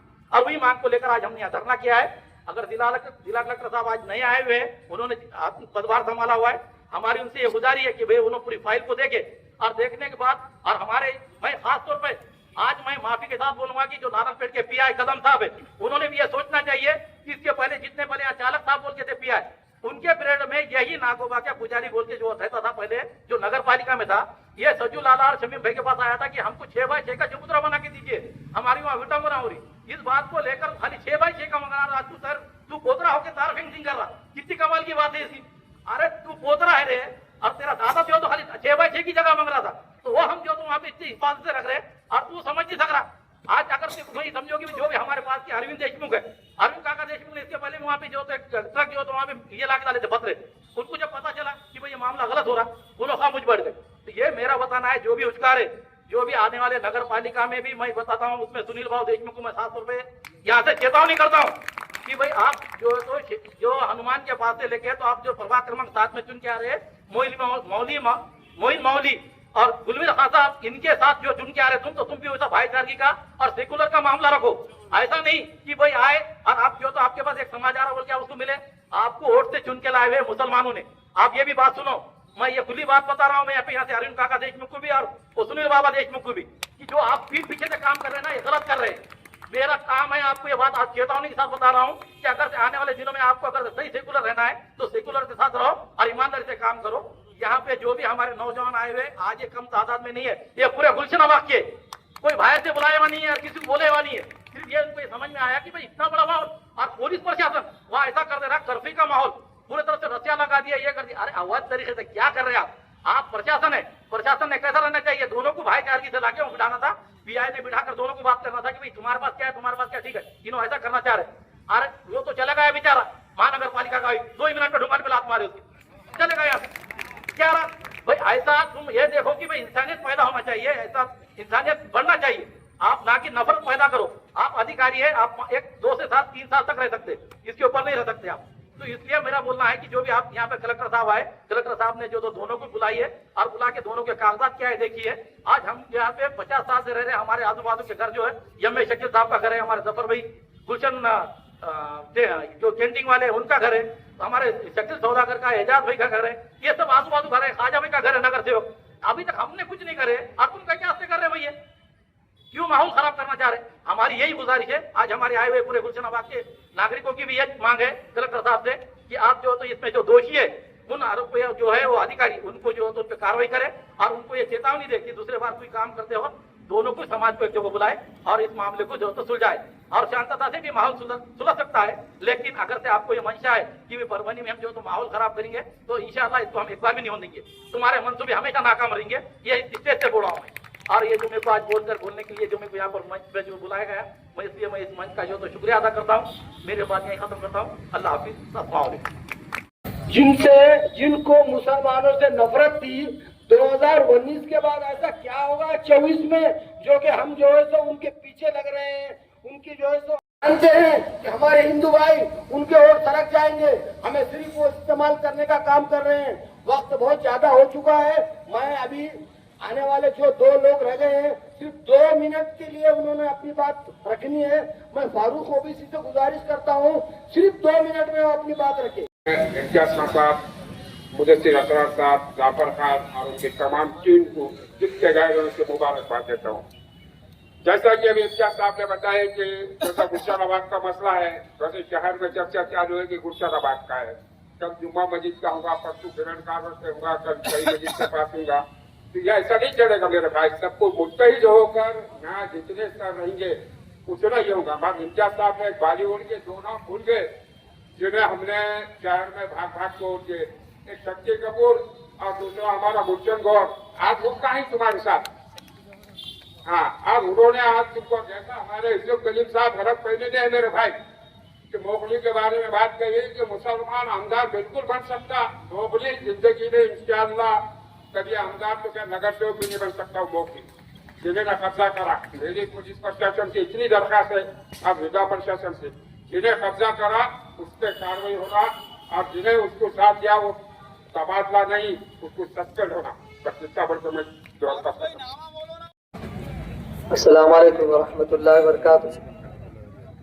हाज़रीन, चूँकि वक्त काफी तेजी से आगे बढ़ रहा है और सूरज भी अपनी गर्माहट आपके सामने पेश कर रहा है, क्योंकि हमारे सदर साहब को हुक्म है कि जो लफ्ज आपके सामने कुछ बोलूं, इसलिए मैं खड़ा हुआ हूँ और 2 मिनट में आपसे रुखसत हो जाऊंगा।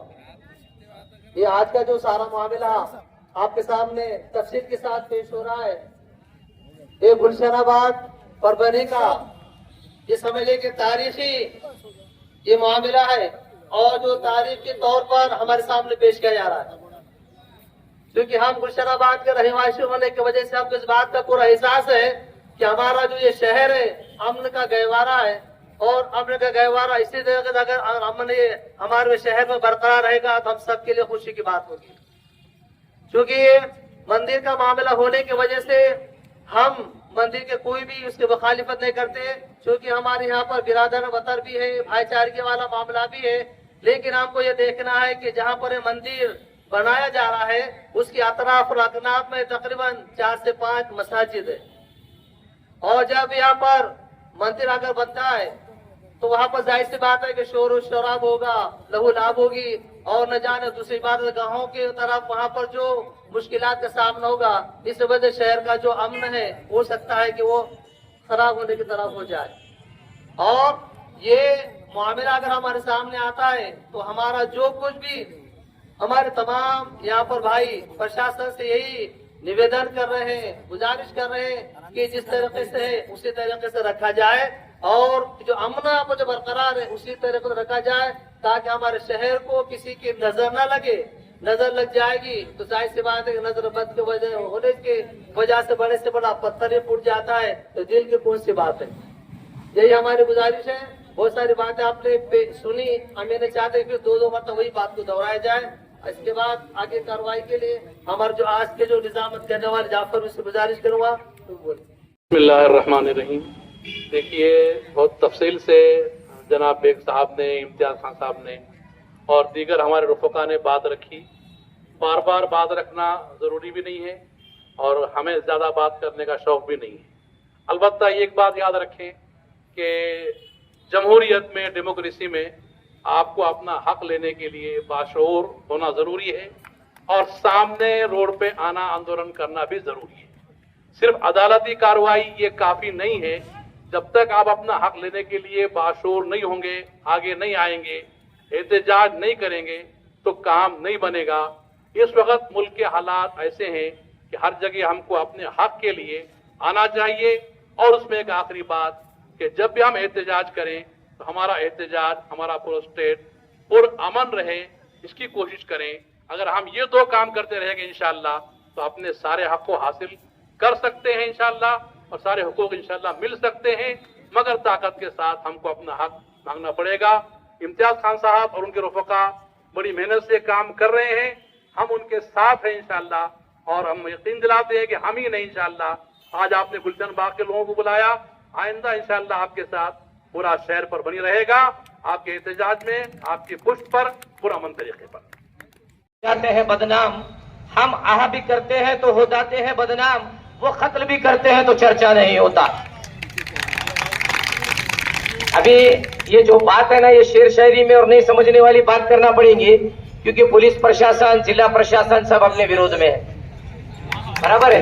वो चाह रहे कि क्या होना क्या नहीं होना, वकील साहब को कैसा अंदर डाल देना, मोर्चे को कैसा दबा देना, और ये जो आवाज उठ रही मुसलमानों की तरफ से उसको कैसा दबा देना, बराबर है। अब आपको याद दिलाता चलो, अपन जाएंगे उसके पस मंजर में। दिन था 26 जुलाई 2025 सुबह 8 बजे। क्या हुआ? 26 जुलाई 2025 में सुबह 8 बजे के दरमियान में, जो कि शहर के मध्य भाग में गुलशना बाग है, बराबर है, उस गुलशना बाग में संविधान की हत्या की गई। किसकी हत्या की गई? बड़ी जिम्मेदारी के साथ कह रहा हूं, संविधान की हत्या की गई। संविधान समझता है? दस्तूरे हिंद का कत्ल किया गया उस दिन, पता है आप लोगों को? उस दिन में वहां पर सुबह 8 बजे कलम 144, यानी कि जिस तरह से कर्फ्यू लगा जाता है उस तरह से कर्फ्यू का माहौल पैदा किया गया। किया गया क्या नहीं किया गया? बताइए गुलशना बाग के रहवासियों। सुबह 8 बजे के दरमियान sub divisional magistrate, taluka magistrate की उपस्थिति में यह संविधान का कत्ल किया गया। और ये कत्ल के जिम्मेदार कौन है? आप लोग हैं। आप लोग वहां से घरों से बाहर नहीं निकले, आपका कॉम्बिंग ऑपरेशन किया गया 8 बजे। किया गया कि नहीं किया गया? आपके घरों के सामने रस्सी लगा दी गई, 100 पुलिस का फोर्स वहां पर लगाया गया। लगाया गया कि नहीं लगाया गया? किसने पूछने की हिम्मत की वहां पर कि ये पुलिस फोर्स किस लिए लगाई गई है? नहीं पूछा। हम नहीं पूछ रहे तो ये आफतें आ रही है ना भाई, पूछना चाहिए था उस दिन। 26 जुलाई की उस सुबह में गुलशना बाग में, परभनी की तारीख में काला वर्ष लिखा जाएगा कि संविधान की हत्या की गई, और हमने खामोशी से उसे देखा। लेकिन हमने नहीं देखा उसे खामोशी से, हमने उसका विरोध किया, उस बात का विरोध किया। उस सब डिविजनल ऑफिसर के आंखों में आंख मिलाकर, उसका हाथ पकड़कर हमने बात की कि ये गैर कानूनी काम आप कर रहे हैं, इस पुलिस प्रशासन का गलत इस्तेमाल आप कर रहे हैं। कोई था पूछने वाला? अभी ये अफवाह फैला रहे हैं। कल से मैं माहौल देख रहा हूं शहर का। तुषार भाऊ, आमची जनता चांगली आहे, आमची अवाम चांगली आहे, आमच्या जनतेला सर्व करते तुषार भाऊ, परंतु आमच्या जनतेची ऐनवेळे दिशाभूल केली जाते। काय दिशाभूल केले जाते? काहीतरी अफवा पसरवल्या जातात। ये मसला अपना नहीं है भाई, अपने को नहीं जानेगा, अपने पास 2 फरिश्ते हैं वो बचा लेंगे। अरे कहाँ है रे भाई फरिश्ते? यहाँ पे जब तीन डाउन अपने ऊपर अत्याचार कर रहे थे, वो नाम महानगर पालिका का कमिश्नर अमरीश पुरी, दूसरा एक जिला प्रशासन का राजेश खन्ना, बराबर है, और तीसरा जो अपने दरमियान में अभी मौजूद है वो देवानंद। पहचानो कौन है देवानंद? बराबर है क्या? एक देवानंद, एक राजेश खन्ना और अमरीश पुरी। अमरीश पुरी और देवानंद चले गए। क्यों गए? अमरीश पुरी और देवानंद क्यों गए? अमरीश पुरी और देवानंद इसलिए गए कि पालक सचिव यहां पर आए थे। मैंने पालक सचिव से कहा परभनी में 27 के दिन उनकी यहाँ पे मीटिंग थी, मिलने नहीं दिया गया मुझे, लेकिन मैंने जबरदस्ती घुसकर पालक सचिव दीपक शर्मा साहब से मुलाकात की और उन्हें कहा कि साहब ये मैटर सब जुडाइज है, सिविल कोर्ट के पास पेंडिंग है और वर्शिप एक्ट 1991 ये कहता है कि जो धर्म स्तर जैसा है उसकी स्थिति वैसी रखी जाए। बराबर है कि नहीं? अब ये जो घटना चालू हुई 1982 से चल रहा है नागोबा मंदिर का मसला, बराबर है, 1982 से चल रहा है, तो उसकी स्थिति वैसी रखनी चाहिए जैसा मंदिर है वहां पर। किसी ने विरोध किया? हमने नहीं किया। हम तो चाह रहे हैं कि भाई जैसा है वैसा रखो। कोई गुलशना बाग वालों ने उसका विरोध किया? नहीं किया भाई। हम संविधान प्रेमी हैं, ये देश संविधान से चलेगा और हम भी संविधान से चलेंगे। चलेंगे कि नहीं चलेंगे? चल रहे हैं ना, लाते खा रहे हैं पुलिस की, संविधान को बचाने के लिए खा रहे हैं। खा रहे हैं कि नहीं खा रहे? क्यों खा रहे हैं? कि संविधान की विडंबना न हो, संविधान की रक्षा के लिए जुल्म सह रहे हैं कि हमें आशा है कि प्रशासन से हमें न्याय मिलेगा, हुकूमत से हमें न्याय मिलेगा, हमें इंसाफ मिलेगा, और वह इंसाफ मिलने की शुरुआत हो चुकी है। लेकिन ये लोकशाही ऐसी होती है कि यहाँ पे जैसा तुषार भाव कह रहे हैं, शरों की गिनती कराना पड़ती है, शरों की गिनती कराना पड़ती है। मेरे भाइयों, अगर 26 जुलाई 2025 को आपने जिस तरह लोकसभा में 2024 में फजर की नमाज पढ़ के लाइन लगा के वोट दिए थे, उसी तरह 26 जुलाई 2025 को फजर की नमाज पढ़ के तुम गुलशन बाग में जमा होते तो ये तारीफ नहीं होती। अपने जिम्मेदारियों को समझो, मुत्तहिद हो जाओ, कोई हमें बचाने आने वाला नहीं, हमको मुत्तहिद होना पड़ेगा। संविधान हमको बचाने वाला है, संविधान बड़ा है, इंसान बड़ा नहीं, कानून बड़ा है, इंसान बड़ा नहीं है। और ये हुकूमत महाराष्ट्र ने दिखा के दिया है। ये राजेश खन्ना चला गया यहाँ से, गया है कि नहीं गया है? मीठी मीठी बातें कर रहा था, भी ऐसा कर दो, मी तसा कर दो, राजेश खन्ना को सरकार ने भेज दिया है दूसरी तरफ। उसी तरह जो अमरीश पुरी था, जिसने नगर पालिका के लोगों को पानी के लिए टैंकर नहीं भेजता है, वहां पे मटेरियल कराने के लिए टैंकर भेजा गया। किसी ने पूछा कि नगर पालिका का टैंकर सुबह 7 बजे यहाँ क्या कर रहा है? महानगर पालिका के कर्मचारी वहां क्या कर रहे हैं? जबकि उस दिन छुट्टी का दिन था, भागे नहीं था। अब तो छुट्टी के दिन जाके बताओ ऑफिस में कोई मिलेगा तुमको? लेकिन आपको बताता चलो, 26 जुलाई से इस घटना की शुरुआत नहीं हुई। जब भी हमारी आंख नहीं जागी, इस घटना की शुरुआत हुई 25 जुलाई से। 25 जुलाई को पुलिस ने क्या किया? उसको ब्रैकेटिंग की पहले, बराबर है, ब्रैकेटिंग करने के बाद आपका लिटमस टेस्ट लिया गया। एक साइंटिफिक टेस्ट होता है लिटमस टेस्ट, एसिड में पेपर डाल के देखा जाता है कि लिटमस का टेस्ट यानी कि पेपर का रंग बदलता है क्या। आप सोए रहे 25 को कि नहीं भाई, हमारा विश्वास था संविधान पे, इसलिए हम सोए रहे कि ये पुलिस हमारी रक्षा करेगी, बराबर है। यही विश्वास था ना आपके दिलों में कि ये पुलिस हमारी रक्षा करेगी, वो राजेश खन्ना हमारी रक्षा करेगा। लेकिन कोई आपकी रक्षा करने के लिए नहीं आया। काली तारीख 26 को लिखी गई। जिस तरह बाबरी शहीद हुए, उस तरह यहाँ पर एक माहौल बनाया गया कि नहीं? खौफजदा माहौल बनाया गया। आज भी गुलशन बाग के रहवासियों के दिलों में खौफ है। उस खौफ को निकालने का काम ये भारतीय संविधान करेगा। और जिम्न में भी तुषार भाव ने कहा, मेरी आदरणीय एडवोकेट बाला साहब प्रकाश अम्बेडकर से भी बात हुई और वो इस लड़ाई में हमारे साथ है। तो मैं वंचित बहुजन आघाड़ी का शुक्रिया अदा करता हूं। आप देखेंगे जिन नाम निहत पार्टियों को आपने चुन के दिया, जिनको फरिश्ते बनाकर भेजा, वो एक भी आपके साथ नहीं खड़ा है। लेकिन जिसका आपने साथ नहीं दिया, जिसका तिरस्कार किया, वो आज अपने साथ आ रहे हैं। वो कह रहे हैं कि लड़ाई संविधान की है, तुम्हारी हमारी लड़ाई नहीं है, लड़ाई संविधान की है और संविधान से इसको लड़ा जाएगा और संविधान से इसका जवाब दिया जाएगा। हमने संविधान से लड़ा, आज हमें 2 कामयाबियां मिली कि नहीं मिली कामयाबियां? राजेश खन्ना यहां से चले गया, अमरीश पुरी चले गया, अभी देवानंद भी 4-8 दिन का मेहमान है। ये देवानंद भी यहां से जाएगा क्योंकि देवानंद ने अपने पावर का मिसयूज किया। जो भी संवैधानिक अधिकारों का गैर वापर करेगा उसको पनिशमेंट दी जाएगी, उसको शिक्षा दी जाएगी।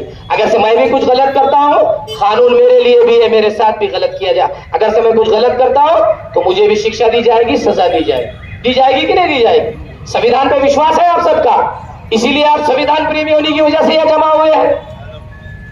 लेकिन आप देखिए खौफ का माहौल, पूरे शहर में खौफ फैलाया जा रहा है कि ये मसला ऐसा नहीं है, वो राजकारण किया जा रहा है, वो सियासत की जा रही है। क्या सियासत है मेरे भाई इसमें? बताइए साहब, गुलशनाबाग के रहवासी बताइए क्या सियासत है इसके अंदर? ये एक समाजकारण का एक भाग है। समाजकारण के जरिए इसको इसलिए रोका जा रहा है कि आगे की तदबीरें अगर से आप देखेंगे, ये लिटमस टेस्ट उनका पास हो गया, यानी कि इसका रिएक्शन नहीं आया। तो इसके बाद मंगलवार की जुमा मस्जिद है। क्या किया है जुमा मस्जिद का पता है आप लोगों को? जब जिले का डेवलपमेंट प्लान बना, डीपी प्लान, उस डीपी प्लान के अंदर जुमा मस्जिद को टेंपल बताया हुआ अमरेशपुरी ने, टी लिख दिया वहां पे, और नीचे एब्रीविएशन में दिया हुआ था टी का मतलब टेंपल, एम का मतलब मस्जिद। तो मैंने जाके अमरेशपुरी से पूछा, साहब वो तो मस्जिद है ना, वहां पे सब वक्फ का रिकॉर्ड है, ये रिकॉर्ड है, नहीं मला माहित होता। तो भी वो अमरेशपुरी ने हटाया नहीं उसमें से। लेकिन जब जिला प्रशासन की नजर में हमने ये बात लाके दी, जिला प्रशासन से, जिला अधिकारी से साहब से विनती की, तो उन्होंने वो डीपी प्लान में से टी हटा के एम लगाया। यानी कि इसका मतलब ये है कि हमको जागना होगा, हमारे संवैधानिक अधिकार लेने के लिए मुत्तहिद होना पड़ेगा। होना पड़ेगा कि नहीं होना पड़ेगा? और जब तक हम मुत्तहिद नहीं होंगे और बोलेंगे नहीं, तो हमें वो चीज मिलने वाली नहीं। बराबर है? हम मुत्तहिद थे, वो कामयाबी मिली, उसका टेंपल हट गया, मॉस्क्यू लग गया। क्यों लगाया था भाई मॉस्क्यू? कि हम सोए हुए थे, हम मुत्तहिद नहीं थे। लेकिन आज हम जाग गए, हम मुत्तहिद हो गए, हम उसका विरोध कर रहे हैं। आंख में आंख डाल के बात करने की हिम्मत इस भारतीय संविधान ने हमको दी, आइन ने दी, इस देश के दस्तूर ने दी, इसलिए वो डर रहे हैं। वो काम हो गया। अब उसके बाद आप देखेंगे 12 दरी की जो बावड़ी है, मालूम है ना आप लोगों को? तो उस बावड़ी पे भी उसको बंद करने का काम वो अमरेशपुरी कर रहा था कि नहीं कर रहा था? उसको भी रुकाया गया। वहां के नौजवान को सलाम कि उनकी कोशिशों को सलाम, उन्होंने निवेदन दिया, जिला प्रशासन को झंझोड़ा। उसके बाद वो काम बंद हुआ, नहीं तो बॉडी को शासन कोट्यवधी रुपये खर्च करायला पाणी जगवा, पाणी जिरवा या योजनांवर, आणि हे जे चालू विहीर आहे ते बंद करण्याचं काम महानगरपालिका प्रशासनाकडून केला जात आहे। आणि आता आणखी एक महत्वाची गोष्ट सांगू शकतो तुम्हाला, पोलीस प्रशासन असा झालेला आहे आपल्या मुसलमानांच्या विरोधात, त्यांना माहित आहे मुसलमानांपाशी कोणती कागद नाही, कागद वाचायले तसं, अरे वकील साहेब हे तर कागद तुमच्या विरुद्धचा आहे, हे काय दिसायला या कागदामध्ये, ते तसं बघावं लागेल आपल्याला, त्याच्यात काय आहे, तो सुधर जाओ, तुम मुत्तहिद हो जाओ, अपने हकों को लेने की कोशिश करो, कागजात को सही करो। आने वाला वक्त खराब है, कोई फरिश्ते बचाने को आने वाले नहीं है, फरिश्ते हमको बनना पड़ेगा। जब शैतान आएगा तो फरिश्ता हमको खुद को बनना पड़ेगा। बराबर है? कोई फरिश्ता बचाने नहीं आएगा, उसका मफाद है, वो मफाद तक काम करेगा, निकल जाएगा। लेकिन रहना शहर में हमको तुमको है और बर्दाश्त हमको करना है। अभी आए हुए 3 दिनों से आप देखेंगे, मैं जो यहाँ खड़ा हूं ना, यहां मैं किस तरह नहीं खड़े रहना, ये 3 दिनों से कोशिश जारी थी। कितने दिनों से? मैं तो छोटा सा आदमी हूं, अदना सा आदमी हूं जो संविधान का पालन करता है, लेकिन वो यहाँ 3 दिन से कैसा नहीं खड़े रहना, ये कोशिश शहर में जारी थी। और इसमें पूरा ऍडमिनिस्ट्रेशन लगा हुआ की त्या इम्तियाज वकिलाला बोलू देऊ नका, त्याला उभं राहू देऊ नका आणि ते कार्यक्रम रद्द करा। रद्द हुआ क्या? ये प्रोग्राम रद्द हुआ? नहीं हुआ। मैं आपको बताता चलूं, जब मैं सुबह मेरे घर से 10 बजे निकलता हूं कोर्ट के लिए, तो मेरे वालदा से, ये मेरी बीवी से कह के निकलता हूं कि मैं सर पे कफन मार के जा रहा हूं, वापस आए तो तुम्हारा। ये 3 दिन से ये एडमिनिस्ट्रेशन मेरे साथ क्या कर रही है तुमको पता नहीं। तुषार भाव ने तुमको शार्ट में बताया क्या चल रहा है। बराबर है? अरे तुम दबाओगे तो हमको संविधान हमको भी पता है, तो इसलिए पढ़ो, लिखो, मुत्तहिद हो जाओ, सीखा, संगठित हुआ और संघर्ष करा। जब तुम संगठित हो जाओगे तो ये तुम्हारा बाल भी बाका नहीं कर सकेंगे। हमारे में संगठन नहीं है, संगठन की कमी है, इतिहाद की कमी है, इस वजह से ये लोग हम पे गालिब आ रहे हैं। आ रहे हैं कि नहीं आ रहे हैं गालिब? अगर से ये मसले को आज हम नहीं रोकेंगे ताकत से, तो ये हमारे घरों तक घुसने को कम नहीं करेंगे। हमने तो अपनी जिंदगी वक्फ कर दी, वक्फ की जायदादें हड़प करने के लिए वक्फ की, कौम के लिए वक्फ की। हम काम करेंगे, सदैव रास्ते पे रहेंगे और आपके दरमियान में रहेंगे। हमें कोई लालसा नहीं है कि इलेक्शन लड़ना है, नगर सेवक बनना है और नगर सेवक जाना है। आपके दरमियान में कहता हूं कि मैं कैसे निवडणूक लड़ने वाला नहीं हूं। अभी बहुत सारे ये भी फैला रहे कि वकील साहब आ रहे, गुलशना बाग से लड़ते कि क्या है कि लफड़ा उठा देते कि क्या है कि। तो मैं आपको बताता चलो, मैं कैसे भी नगर सेवक की निवडणूक लड़ने वाला नहीं हूँ। अपने पास इतना चेहरे भाई नगर सेवक के ऊपर जाते नहीं, नगर सेवक वो भी कागज उल्टा पकड़ते वहां जाके। अब पुलिस वाला अपने को बताता कागज पढ़ के आधार ऐसा है तुम्हाला माहित नाही असा झालेला आहे, वो कांस्टेबल बोल के 12वीं को लगे आला और रोज अपने को कागजात करा रहे, डबल ग्रेजुएट उपेक्षा, मैं ट्रिपल ग्रेजुएट, हम यहाँ बैठे आले, वहाँ कोर्टा चला रहे 20-20 साल से, डिस्ट्रिक्ट जजों के सामने बहस कर रहे, और ये साला मामूली अपने को सिखा रहा है कागज असा आहे, बोलायचं नाही। कशामुळे? हे तुमच्या नरकट्टेपणामुळे। जब तुम अगर से हमारे पीछे खड़े रह जाएंगे ना, इनकी मजाल है क्या ऐसा बोलने की? है क्या? बोलो। तो मुत्तहिद हो जाओ, इतिहाद का सबूत दो, और इतिहाद का सबूत देने के बाद जब इतिहाद होगा, थे मुत्तहिद तो जमाने पे छा गए, थे मुत्तहिद तो जमाने पे छा गए, बिखर गए तो ठोकरों में आ गए, वो हाल हो जाएगा। मुत्तहिद हो जाओ, इतिहाद को कायम रखो। और 1-2 मिनट में आपको इसकी पार्श्वभूमि सुनाता हूँ कि गुलशना बाग का किस्सा क्या है। ये जो आपके दरमियान में अब मीर सादिक मीर जाफर तो नहीं बोलना पड़ेगा, वो पुराना हो गया। मीर सादिक मीर जाफर बोले तो छुटका लग रहा है, अपनी जमात को बोल रहे हैं। ये जो डाउन है ना, डाउन लोग अपने दरमियान में भू माफिया, प्रशासन के पैर चाटने वाले, तलवे चाटने वाले लोग, ये क्या भरम फैला रहे अवाम में। अरे जान दो ना भाई, वह छोटा सा गार्डन बना देंगे, रास्ता दे देंगे, ऐसा कर देंगे, और करना भी भाई कौन होगा फिर? कौम को तो काम की सब जरूरत है ना यार भाई, करना फिर गार्डन बनाना जल्दी से। वहां कहाँ गया था उस दिन सुबह 27-26 की सुबह में, जब अवाम को तेरी जरूरत थी तो तू कहाँ गया था भाई? किधर था तू? तू अजय देवगन, तू सुनील शेट्टी यहाँ बन के आ रहा, वो जब कहाँ गया था भाई? बराबर है क्या? वो अमरीश पुरियों को रोकने को क्यों नहीं आया भाई तू? जब अभी बात है वहां ऐसा कर देंगे, यहाँ ऐसा कर देंगे, कुछ नहीं। इसमें कानूनी लड़ाई लड़ना है, और लोकशाही ने जो हमको हुकूक दिए वो लड़ाई लड़ना है, और इस लड़ाई में आपका साथ दरकार है। यानी कि आप अगर से साथ रहेंगे, हिम्मत देंगे, तो इंशाल्लाह ये लड़ाई हम जीते। पार्श्वभूमि क्या है? वो जमीन किसकी है?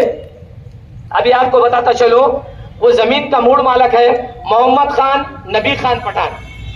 1973 से इनके पास उस जगह का खरीदी खत बोले तो समझते रजिस्ट्री, इनके पास रजिस्ट्री है। रजिस्ट्री होने के बावजूद नगर पालिका में उन्होंने नाम लगाया। नाम लगाने के बाद उस जगह पे जो पत्थर रखा गया नागोबा का, ग्राम दैवत उनका, ठीक है, होगा ग्राम दैवत का पत्थर रखा गया, तो वो मान्य है ना भाई, ठीक है पत्थर है। लेकिन ये प्लॉट जो है मोहम्मद खान साहब का, इसका सिटी सर्वे नंबर है प्रॉपर्टी का, नगर पालिका घर नंबर 302, और इसका सिटी सर्वे नंबर है 203, उसका उल्टा। अब इसमें क्या हुआ, जब 1982 में सिटी सर्वे वाले, अब हम ये बात प्रशासन को बता रहे, तो साला वो आमटे को वैसा समझ रहे ना, वो उल्टे कागदा पकड़ने वाले, वकील साहब ते असा झाला हो, ते तसा झाला। 1982 में क्या हुआ, सिटी का सर्वे हुआ। हर 20 साल के बाद महसूल revenue Maharashtra land revenue code ये बोलता है कि प्रॉपर्टीज का सर्वे होना चाहिए, लैंड रेवेन्यू कलेक्ट करने के लिए उसका लैंड रेवेन्यू बढ़ाना चाहिए। तो असेसमेंट होता है प्रॉपर्टी का। जब सिटी सर्वे के जरिए से असेसमेंट हुआ, अब जब हम ही पढ़े लिखे नहीं, तो ये 1975 में 73 में नबी मोहम्मद खान साहब पढ़े वाले होंगे क्या भाई? अंदाजा लगाओ, नहीं होंगे।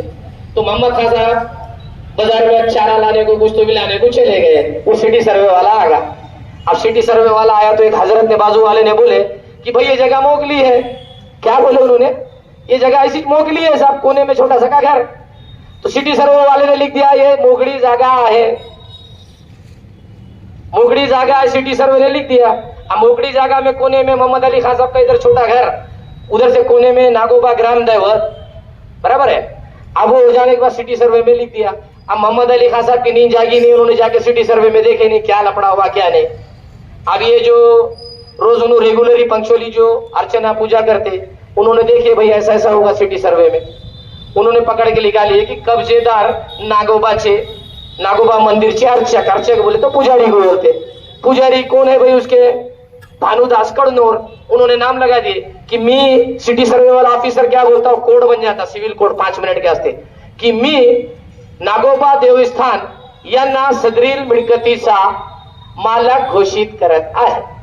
यानी कि वो इंक्वायरी शीट में लिख दिया। इंक्वायरी शीट में लिखने के बाद हम सोने की वजह से हमने जिन फरिश्तों को देवगन, अजय देवगन को, सुनील शेट्टी को भेजा, उनका काम है ना वो देखने का क्या है। सुनील शेट्टी तो पूरे वार्ड में घूमते, उनको घरा मालूम रहते, गलिया मालूम रहते कि नहीं, गलिया मालूम रहते कि नहीं सुनील शेट्टी को, अजय देवगन को। तो ये भी देखने का कि प्रॉपर्टी क्या खाली है। हाँ, खाली प्रॉपर्टी नहीं तो उसके कागजा बना के कैसा बेचने का वो मालूम है।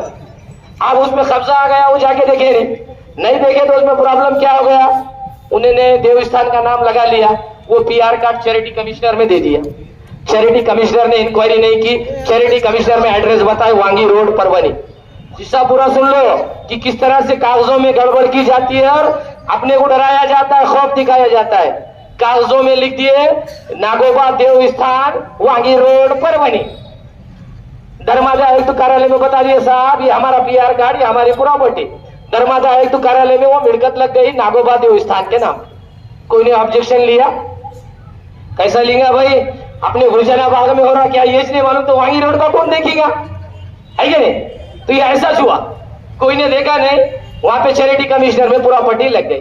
अब प्रॉपर्टी लगने के बाद रास्ता बंद हो जाएगा। पूरी शीट 220 स्क्वायर फीट का वो प्लॉट है, 220 स्क्वायर मीटर का प्लॉट है, बराबर है। अब उसके आजू बाजू में सामने से घर है, लेफ्ट साइड में घर है। तो हमने क्या करे, जो आजू बाजू के शेजारी है, भाई तुम्हारा रास्ता बंद हो जाएगा, तुम्हारे ईजमेंट्री राइट है कि तुमको रास्ता देना चाहिए।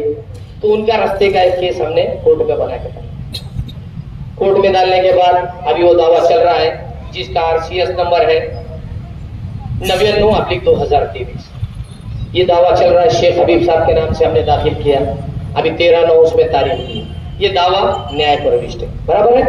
पार्श्वभूमि बता रहा। इसके बाद ये जो इन्होंने 420 की अपने अजय देवगन, सुनील शेट्टी सब सुलझाने के बाद, तो वो 420 के खिलाफ हमने एक फिरियाद दाखिल करे। 420 की किसके खिलाफ? नागोबा देवस्थान के खिलाफ, कि भाई ये इन्होंने मालकी की प्रॉपर्टी होने के बाद प्रॉपर्टी को झूठा बता दिया। ये आपका वक्त इसलिए ले रहा हूं कि बहुत सारे गलतफहमियां फैला रहे अजय देवगन, सुनील शेट्टी आपके दरमियान में। तो आपको मालूम होना कि एक्चुअल परिस्थिति क्या है, कि अपन क्यों लड़ रहे हैं, क्या बात है। अपना कोई पॉलिटिकल मफाद नहीं है इसमें, कोई राजकीय फायदा नहीं है इसमें। किसी के धर्म पे खेल के, किसी के धर्म की भावनाओं को दुबा के राजकारण नहीं करना है। हमको करना है क्या? नहीं करना है। तो हमने 420 दाखिल की। 420 दाखिल करने के बाद नीचे के कोर्ट को लगा कि भाई वो बराबर नहीं है, तो हमने उसको रिवीजन फाइल कर दिया सेशन कोर्ट में, जिसका क्रिमिनल रिवीजन नंबर 97/23 है। ये एजाज अहमद के नाम से हमने दाखिल किया, जो वहां के रहवासी जिनको तकलीफ हो रही है घरों की, ठीक है। अब इसके बाद मोहम्मद अली खान साहब भी आ गए, यार भाई मेरी मिलकत है। तो हमने बोले भाई तुम्हारा भी दावा डालो। मोहम्मद अली साहब ने भी एक दावा दाखिल करे, जिसका नंबर है 391/2023। नजर मोहम्मद खान जो उनके पोतरे या बेटे हैं, उनके जरिए से दावा दाखिल करे। वो दावे के अंदर क्या हो गया, एक कायदेशीर अड़चन आ गई। चैरिटी कमिश्नर के अंदर वो प्रॉपर्टी लगने की वजह से चैरिटी कमिश्नर का सैंक्शन जरूरी होता है सिविल सूट फाइल करने के लिए। तो कोर्ट ने वो प्लेट हमारी वापस दे दिया, रिजेक्ट नहीं होती, उसको प्लेट वापस दे दिया। अभी प्लेट वापस लेने के बाद हम उसके ताल्लुक से हाई कोर्ट में हमने उसकी अपील फाइल कर दी और चैरिटी कमिश्नर के पास भी एप्लीकेशन दी है कि ये झूठा ऐसा धांधलियां हुई है, इसके अंदर दावा दाखिल करने की हमको परवानगी दो। इंशाल्लाह वो परवानगी बहुत जल्दी मिल जाएगी और वो दावा भी दाखिल हो जाएगा और प्रॉपर्टी का दावा चलेगा। अब जब इतनी हरकतें, इतने कानूनी कार्रवाइयां होने के बाद ऐसा हो सकता है क्या भाई कि तुम्हारे पास पीआर कार्ड है जो कि चैलेंजेबल है, जिसपे हमने 420 दाखिल की कि भाई आपने खोटा कार्ड बनाया है, तो आप जो है सो पुलिस महकमे को, नगर पालिका को, जिला प्रशासन को लेके मुनज्जम तरीके से 27 तारीख को आके संविधान की हत्या करते हैं और वहां फेंसिंग लगा के जाते हैं। तो ये सही है या गलत है? दावा तो पेंडिंग है, ठीक है। ये दावा पेंडिंग नहीं भी रहता है, ऐसा समझो कि हमने कुछ कार्रवाई ही नहीं की। तो वर्शिप एक्ट 1991 क्या बोलता है, जब बाबरी मस्जिद का सानहा नहीं हुआ था उससे पहले एक कायदा सेंट्रल गवर्नमेंट ने अस्तित्व में लाया, उसका नाम है वर्शिप एक्ट 1991। 1900 का कायदा, 1991 का कायदा क्या बोलता है कि जो धार्मिक स्थल जैसे है उनकी स्थिति को वैसा बरकरार रखा जाए।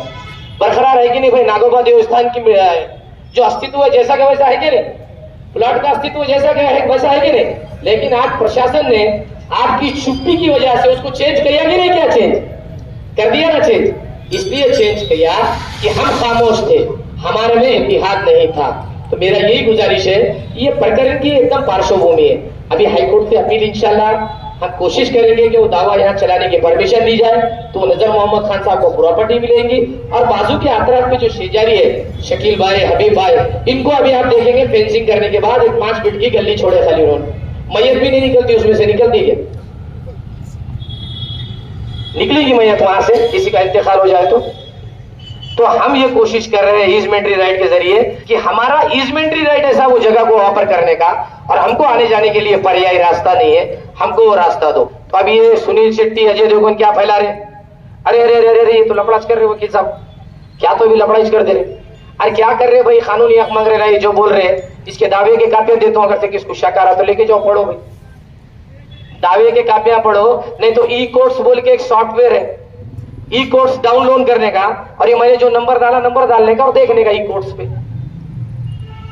कि ये दावा चल रहा है कि नहीं, सेक्शन क्या है, क्या चल रहा क्या नहीं चल रहा। तो ये आप सबको माहिती होना चाहिए कि मुसलमानों के जज्बातों से शहर में किस तरह से खेला जा रहा है, और जज्बातों को अलग दिशा दी जा रही है, दी जा रही है कि नहीं दी जा रही दिशा।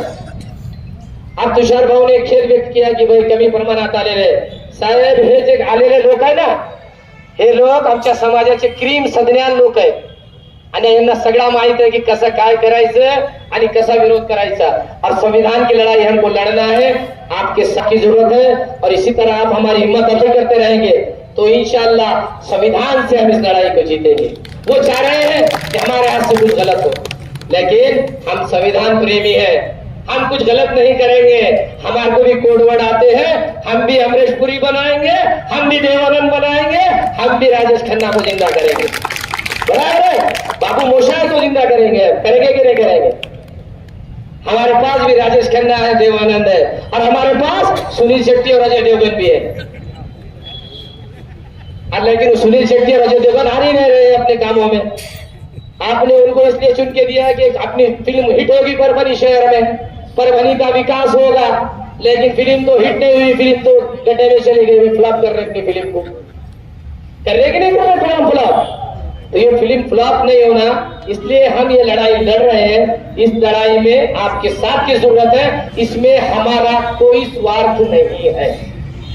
मैं जाफर खान साहब, सकल मुस्लिम समाज आरक्षण कृति समिति, यानी सकल मुस्लिम समाज बोले तो पूरा मुस्लिम समाज, इनके हकों के लिए हम लड़ते हैं। आप देखेंगे इस उपोषण ग्राउंड पे 60 दिन तक हमने उपोषण किया, किस लिए किया, मुस्लिम रिजर्वेशन के लिए किया, क्या नहीं किया भाई, तो मेरे बच्चों को रिजर्वेशन मिलने वाला था। उसके बाद हमने संवैधानिक मार्ग अपनाया, आजाद मैदान में बैठे हैं, मुंबई आजाद मैदान में बैठे, संवैधानिक तरीका है कि गलत है, अभी जो हम जमा हुई संवैधानिक है कि गैर संवैधानिक है, तो इसके लिए हमारे पे दड़पन, अमरीश पुरी, शक्ति कपूर छोड़े जा रहे हैं हमको रुकाने के लिए, हाँ, तो ये सही है क्या। तो हमको हमारे हुकूक की लड़ाई लड़ने के लिए संवैधानिक मार्ग से ही जाना है, लेकिन हमने लोकशाही मार्ग से जो लड़ा, जो निवेदन दिए, जो मुलाकातें की अधिकारी को, यानी कि आउट ऑफ कोर्ट, देख साहब कोर्ट के बाहर की जो लड़ाई लड़ी, इसमें हमें बहुत जल्द से जल्द कामयाबी मिली कि नहीं मिली। अमरीश पुरी चले गया, राजेश खन्ना चले गया, तो ये लड़ाई लड़ना पड़ती है, रास्ते पे आना पड़ता है। जब लॉ अँड ऑर्डर का प्रॉब्लेम आएगा, कायदा सुव्यवस्थेचा प्रश्न निर्माण होतो, त्यावेळेस शासनाला दखल घ्यावी लागते। राज्य शासन आपलाही आहे, राज्य शासन त्यांचाही आहे, आणि शासनकर्ते जे आहे आपल्यासाठी आहे, आणि हे जे लोकसेवक आहेत ना ते सुद्धा आपल्या सेवेसाठी आहे। आपल्या उत्पन्नातून, आपल्या आयकरातून त्यांना पगार दिला जातो, ते लोकसेवक आहेत, आपल्या सेवेसाठी आहे। फक्त तुम्हाला माहिती नसल्याने तुमच्यावर ते अत्याचार करतात, त्यांच्या हात धरण्याचा तुम्ही हिम्मत तुमच्या ठेवा, तुमच्याकडे वळून पाहणार नाही ते। ती ताकद कुठून निर्माण होणार, अशा प्रकारचे आंदोलन म्हणून निर्माण होणार, संवैधानिक लड़ा लड़ने तो ताकत निर्माण होणार। हमें कहां से आई ताकत, ये ताकत संविधान को पढ़ने के बाद, बाबा साहब अम्बेडकर के चरित्र को पढ़ने के बाद, प्रकाश अम्बेडकर साहब के साथ रहने के बाद, जिन्होंने सोमनाथ सूर्यवंशी को कोर्ट में खड़े रहकर इंसाफ दिलाया कि नहीं परभनी का। एक शमशेर खान कचौड़ी डेथ हो गई थी, वो आया अपना मुसलमान रस्तों पे, अरे वो मर गया होगा भाई, कुछ तो भी चोरी करा, हम आए रास्ते पे और शमशेर खान को इंसाफ दिलाया कि नहीं शमशेर खान को इंसाफ, लेकिन उससे बड़ा इंसाफ सोमनाथ सूर्यवंशी को मिला। तो मैं आदरणीय बाड़ा साहब का शुक्रगुजार हूं कि परभनी के सोमनाथ सूर्यवंशी को उन्होंने इंसाफ दिला के एक इंसाफ के चिराग को परभनी से जलाया है। और उसकी लो हमको छोड़िए, और जिसमें हम आपके लिए कोशिशें कर रहे हैं, लेकिन इन कोशिशों के लिए चिराग में तेल भी डालना पड़ता। अब वो तेल कैसा है? तुम्हारी हिम्मत। तुम हिम्मत तो हम कहां घुसेंगे, देखो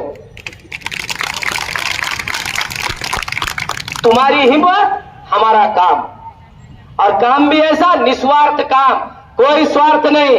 हमको नगर सेवक नहीं बनना है, अजय देवगन नहीं बनना है, सुनील शेट्टी नहीं बनना है। हमको सामाजिक काम करना है, कौम के लिए काम करना है। और यही चढ़वड़ नहीं है, हम बेलदार समाज के लिए लड़ रहे हैं, वैलिडिटी के लिए। उनके वैलिडिटी को जो बच्चे अपने तो पहले पढ़ते नहीं, पढ़ने के बाद वहां पे 50-50 हजार रुपए बच्चों से लिए जा रहे हैं। जात पड़तालनी समिति में 50,000 रुपए बच्चा कहां से देगा एजुकेशन की फीस भरने के लिए? नहीं। तो हम उसके लिए 2 दिन उपोषण पे बैठे, और वहां पे पार्टी के संचालक से यह माहिदा किया कि साहब, हमारे जो होतकरू विद्यार्थी पढ़ते हैं गुणवत्ता के आधार पे, अगर से उनका बाप गवर्नी काम करता है, मजदूरी करता है, उसके पास लेबर कार्ड है, तो आपको उसको वैधता देना चाहिए, उसको शिक्षण से वंचित नहीं रखना चाहिए। ये हमारी डिमांड है, पार्टी ने मान्य कर लिए। उन्होंने कहा कि गुणवत्ता के आधार पे हम बेलदार समाज का प्रमाण पत्र देंगे, हम ओबीसी समाज का प्रमाण पत्र गुणवत्ता के आधार पे देंगे। गैर कायदेशीर मांगनी नहीं की हमने क्या कहा? पुरावे देखकर आप प्रमाण पत्र दो, बच्चों को सताओ मत। तो जिस तरह हम लोकशाही से लड़ेंगे उसके रिजल्ट सामने आ रहे हैं। 2 रिजल्ट आ गए हैं, और अभी आपने जो आज यहाँ शमूलियत दी है, एक 4 से 8 दिन में आपको रिजल्ट आएगा कि देवानंद भी यहां से चला गया। क्यों गया देवानंद? लॉ एंड ऑर्डर के प्रॉब्लम में गया, उसने अपने पद का गैर इस्तेमाल किया। यानी कि हम प्रशासन से लड़ने की लड़ाई ताकत किस लिए रखते हैं? कि संविधान ने हमको ताकत दी है, और आप लोग हमारे साथ हैं। तो आप शाना बशाना हमारे साथ खड़े रहिए, हमारे हिम्मतों में इजाफा करने की कोशिश कीजिए, हमको डिस्करेज करने की कोशिश मत कीजिए। हम आपके साथ हैं, निस्वार्थ आपकी सेवा में है। यही मसला नहीं, और कोई मसला होता है तो वो भी मसले में हम हाजिर होने के लिए तैयार रहेंगे। परभनी के मुस्लिम समाज से रिलेटेड जो भी मसाइल रहेंगे उसमें हम साम दाम दंड भेद के साथ हाजिर रहेंगे।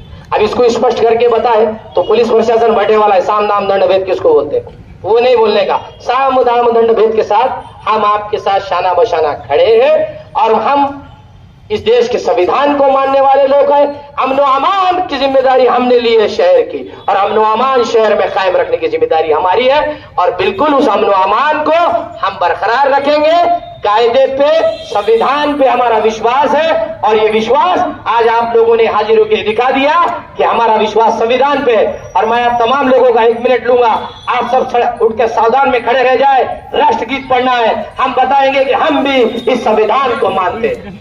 सावधान।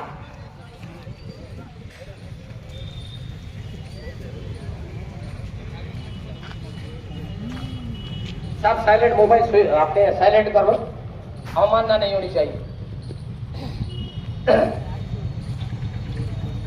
एक साथ राष्ट्रगीत शुरू करेंगे। शुरू कर।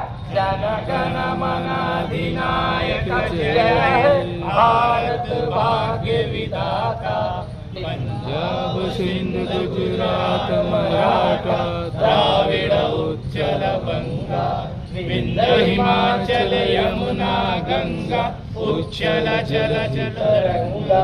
तब शुभ नामे जागे, तब शुभ आशीष मांगे, गाए तब जय गाथा, जन गण मंगलदायक जय है भारत भाग्य विधाता। जय है, जय है, जय है, जय जय जय जय है, जय है। नीचे आओ, सब नीचे आओ। अरे ठेवू की जरा, वो पद्धत आहे. साहेब, आम्ही पहिलं तर परभणीला आले, तुम्हाला पुष्पगुच्छ येण्यासारखी आमची हैसियत नाही. आमच्यावर अत्याचार झालेला पीडित आहेत, आपल्याकडे देतो सर. विनंती आहे की या संदर्भात आपण योग्य ती दखल घेताल. थँक्यू. सर, माझं नाव ॲडव्होकेट इम्तियाज खान, एक परिषदेचा सर.